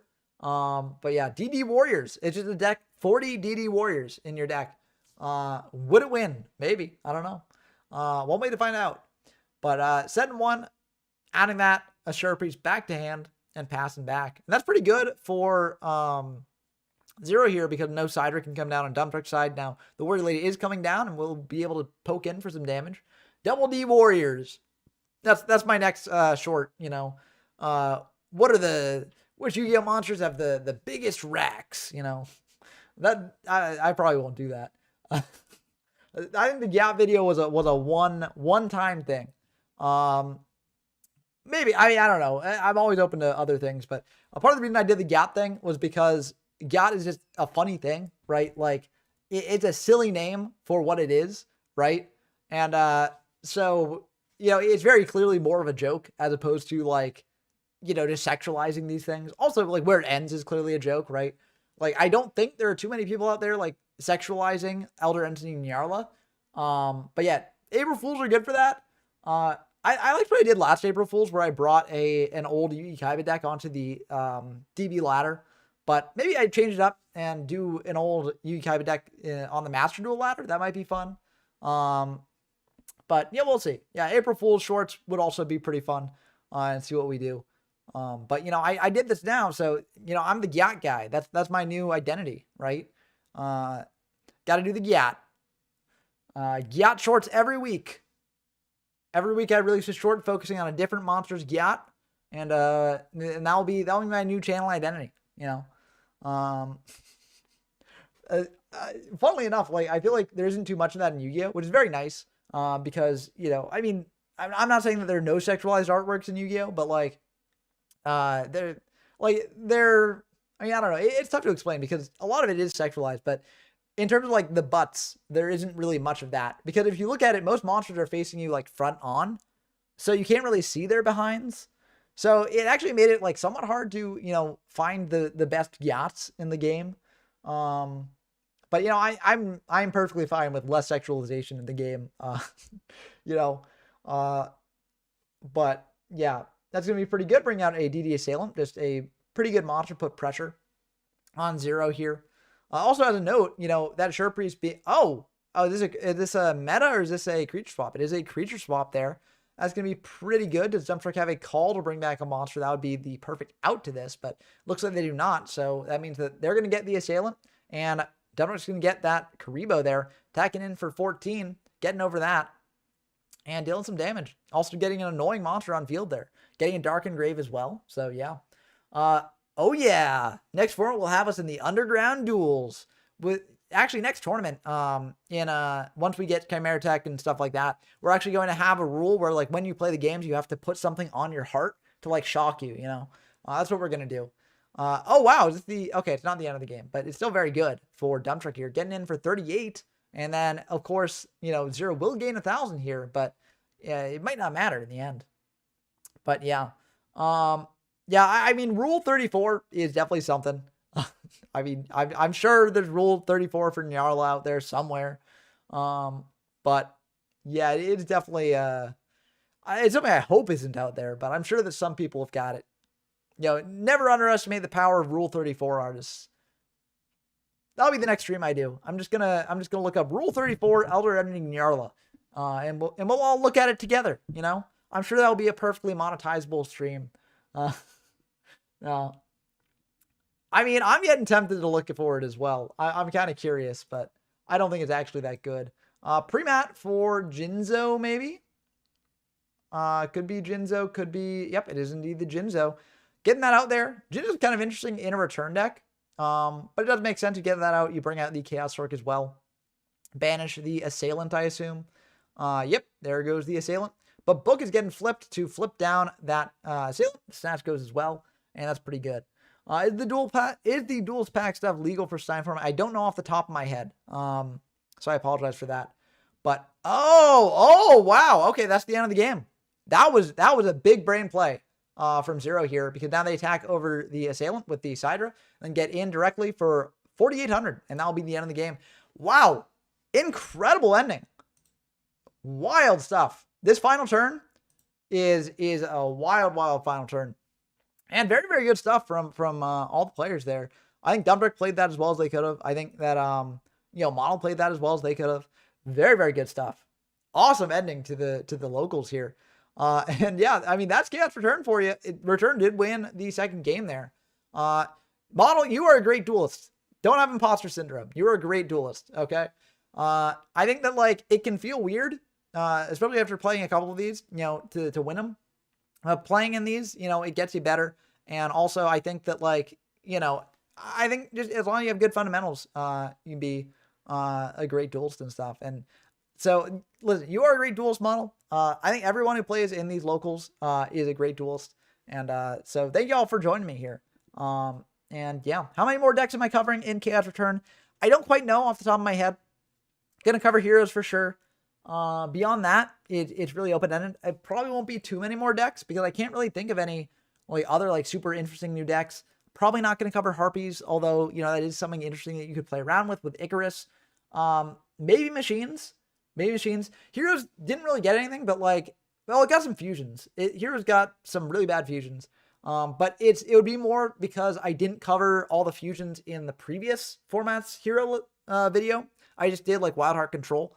And so this would be like going back to a more fusion-oriented fusion list and doing that sort of thing. Oh, E-Call. Yeah, E-Call is great for heroes. So that will probably be the deck that I do as well. Heroes is just like every format where they're out, I'm going to do heroes. It gets consistently really good views. And like, I don't generally do videos for views, but here it is also just a popular deck, and it's kind of cool to track its whole evolution throughout the game's history. So yeah, but I'm looking forward to Heroes. I think it'll be fun. Other than that, I may do a Bazoo Return video. I feel like Bazoo Return might be a little bit, redundant because I've done Chaos Return as well. I mean, like, you drew very well, but also Dumbtruck drew well, like, first game as well. So, I think that both players drew well here, but also, like, both players were very skilled here. So I'm just going to have the replay going while we finish up things here. But congratulations to you, Model. And congratulations to everyone who played. That was some great matches there, too. Miracle Fusion, also really fun to play around with. I agree, Soul. I think it's super cool. There's a lot of very interesting stuff you can do, even before you get, like, the good elemental, fusion monsters. But I just find it really fun. Yeah, Our Righteous Justice is also really neat. So that's also something you play around with. A lot of awesome stuff. Oh, Oversoul is also a cool card, but unfortunately does not have a shell yet, I don't think. But Oversoul is definitely something that's very fun to play around with in the future, especially once you get Future Fusion, sending like Neos, and then you Oversoul back. That's always really fun. Actually, I'm not sure if you can do that with Neos there. I think eventually you can, but not yet. But yeah. I mean, you can use Oversoul with like, Sparkman. You can use Oversoul with like any of the normal fusion monsters, not just Clayman. But yeah, I mean, it's very neat. I'm excited to play around with it more. Next format, I probably will be showing off the Neo stuff a little bit. The Neo stuff isn't necessarily the best, but like, you got to play around with it while you can. But I hope that you enjoyed this stream as always. I like putting these on for y'all. If you haven't already and you want to join in on the next one, definitely head on over to the YGO from Zero Discord server, linked in the description down below. And we have another locals tournament this Saturday. So look forward to that before the big monthly tournament starting on Sunday. And yeah, okay, there's the return. Oh no, wait, that was from the first game. So yeah, I forgot that this was the game that the scapegoat got fired there.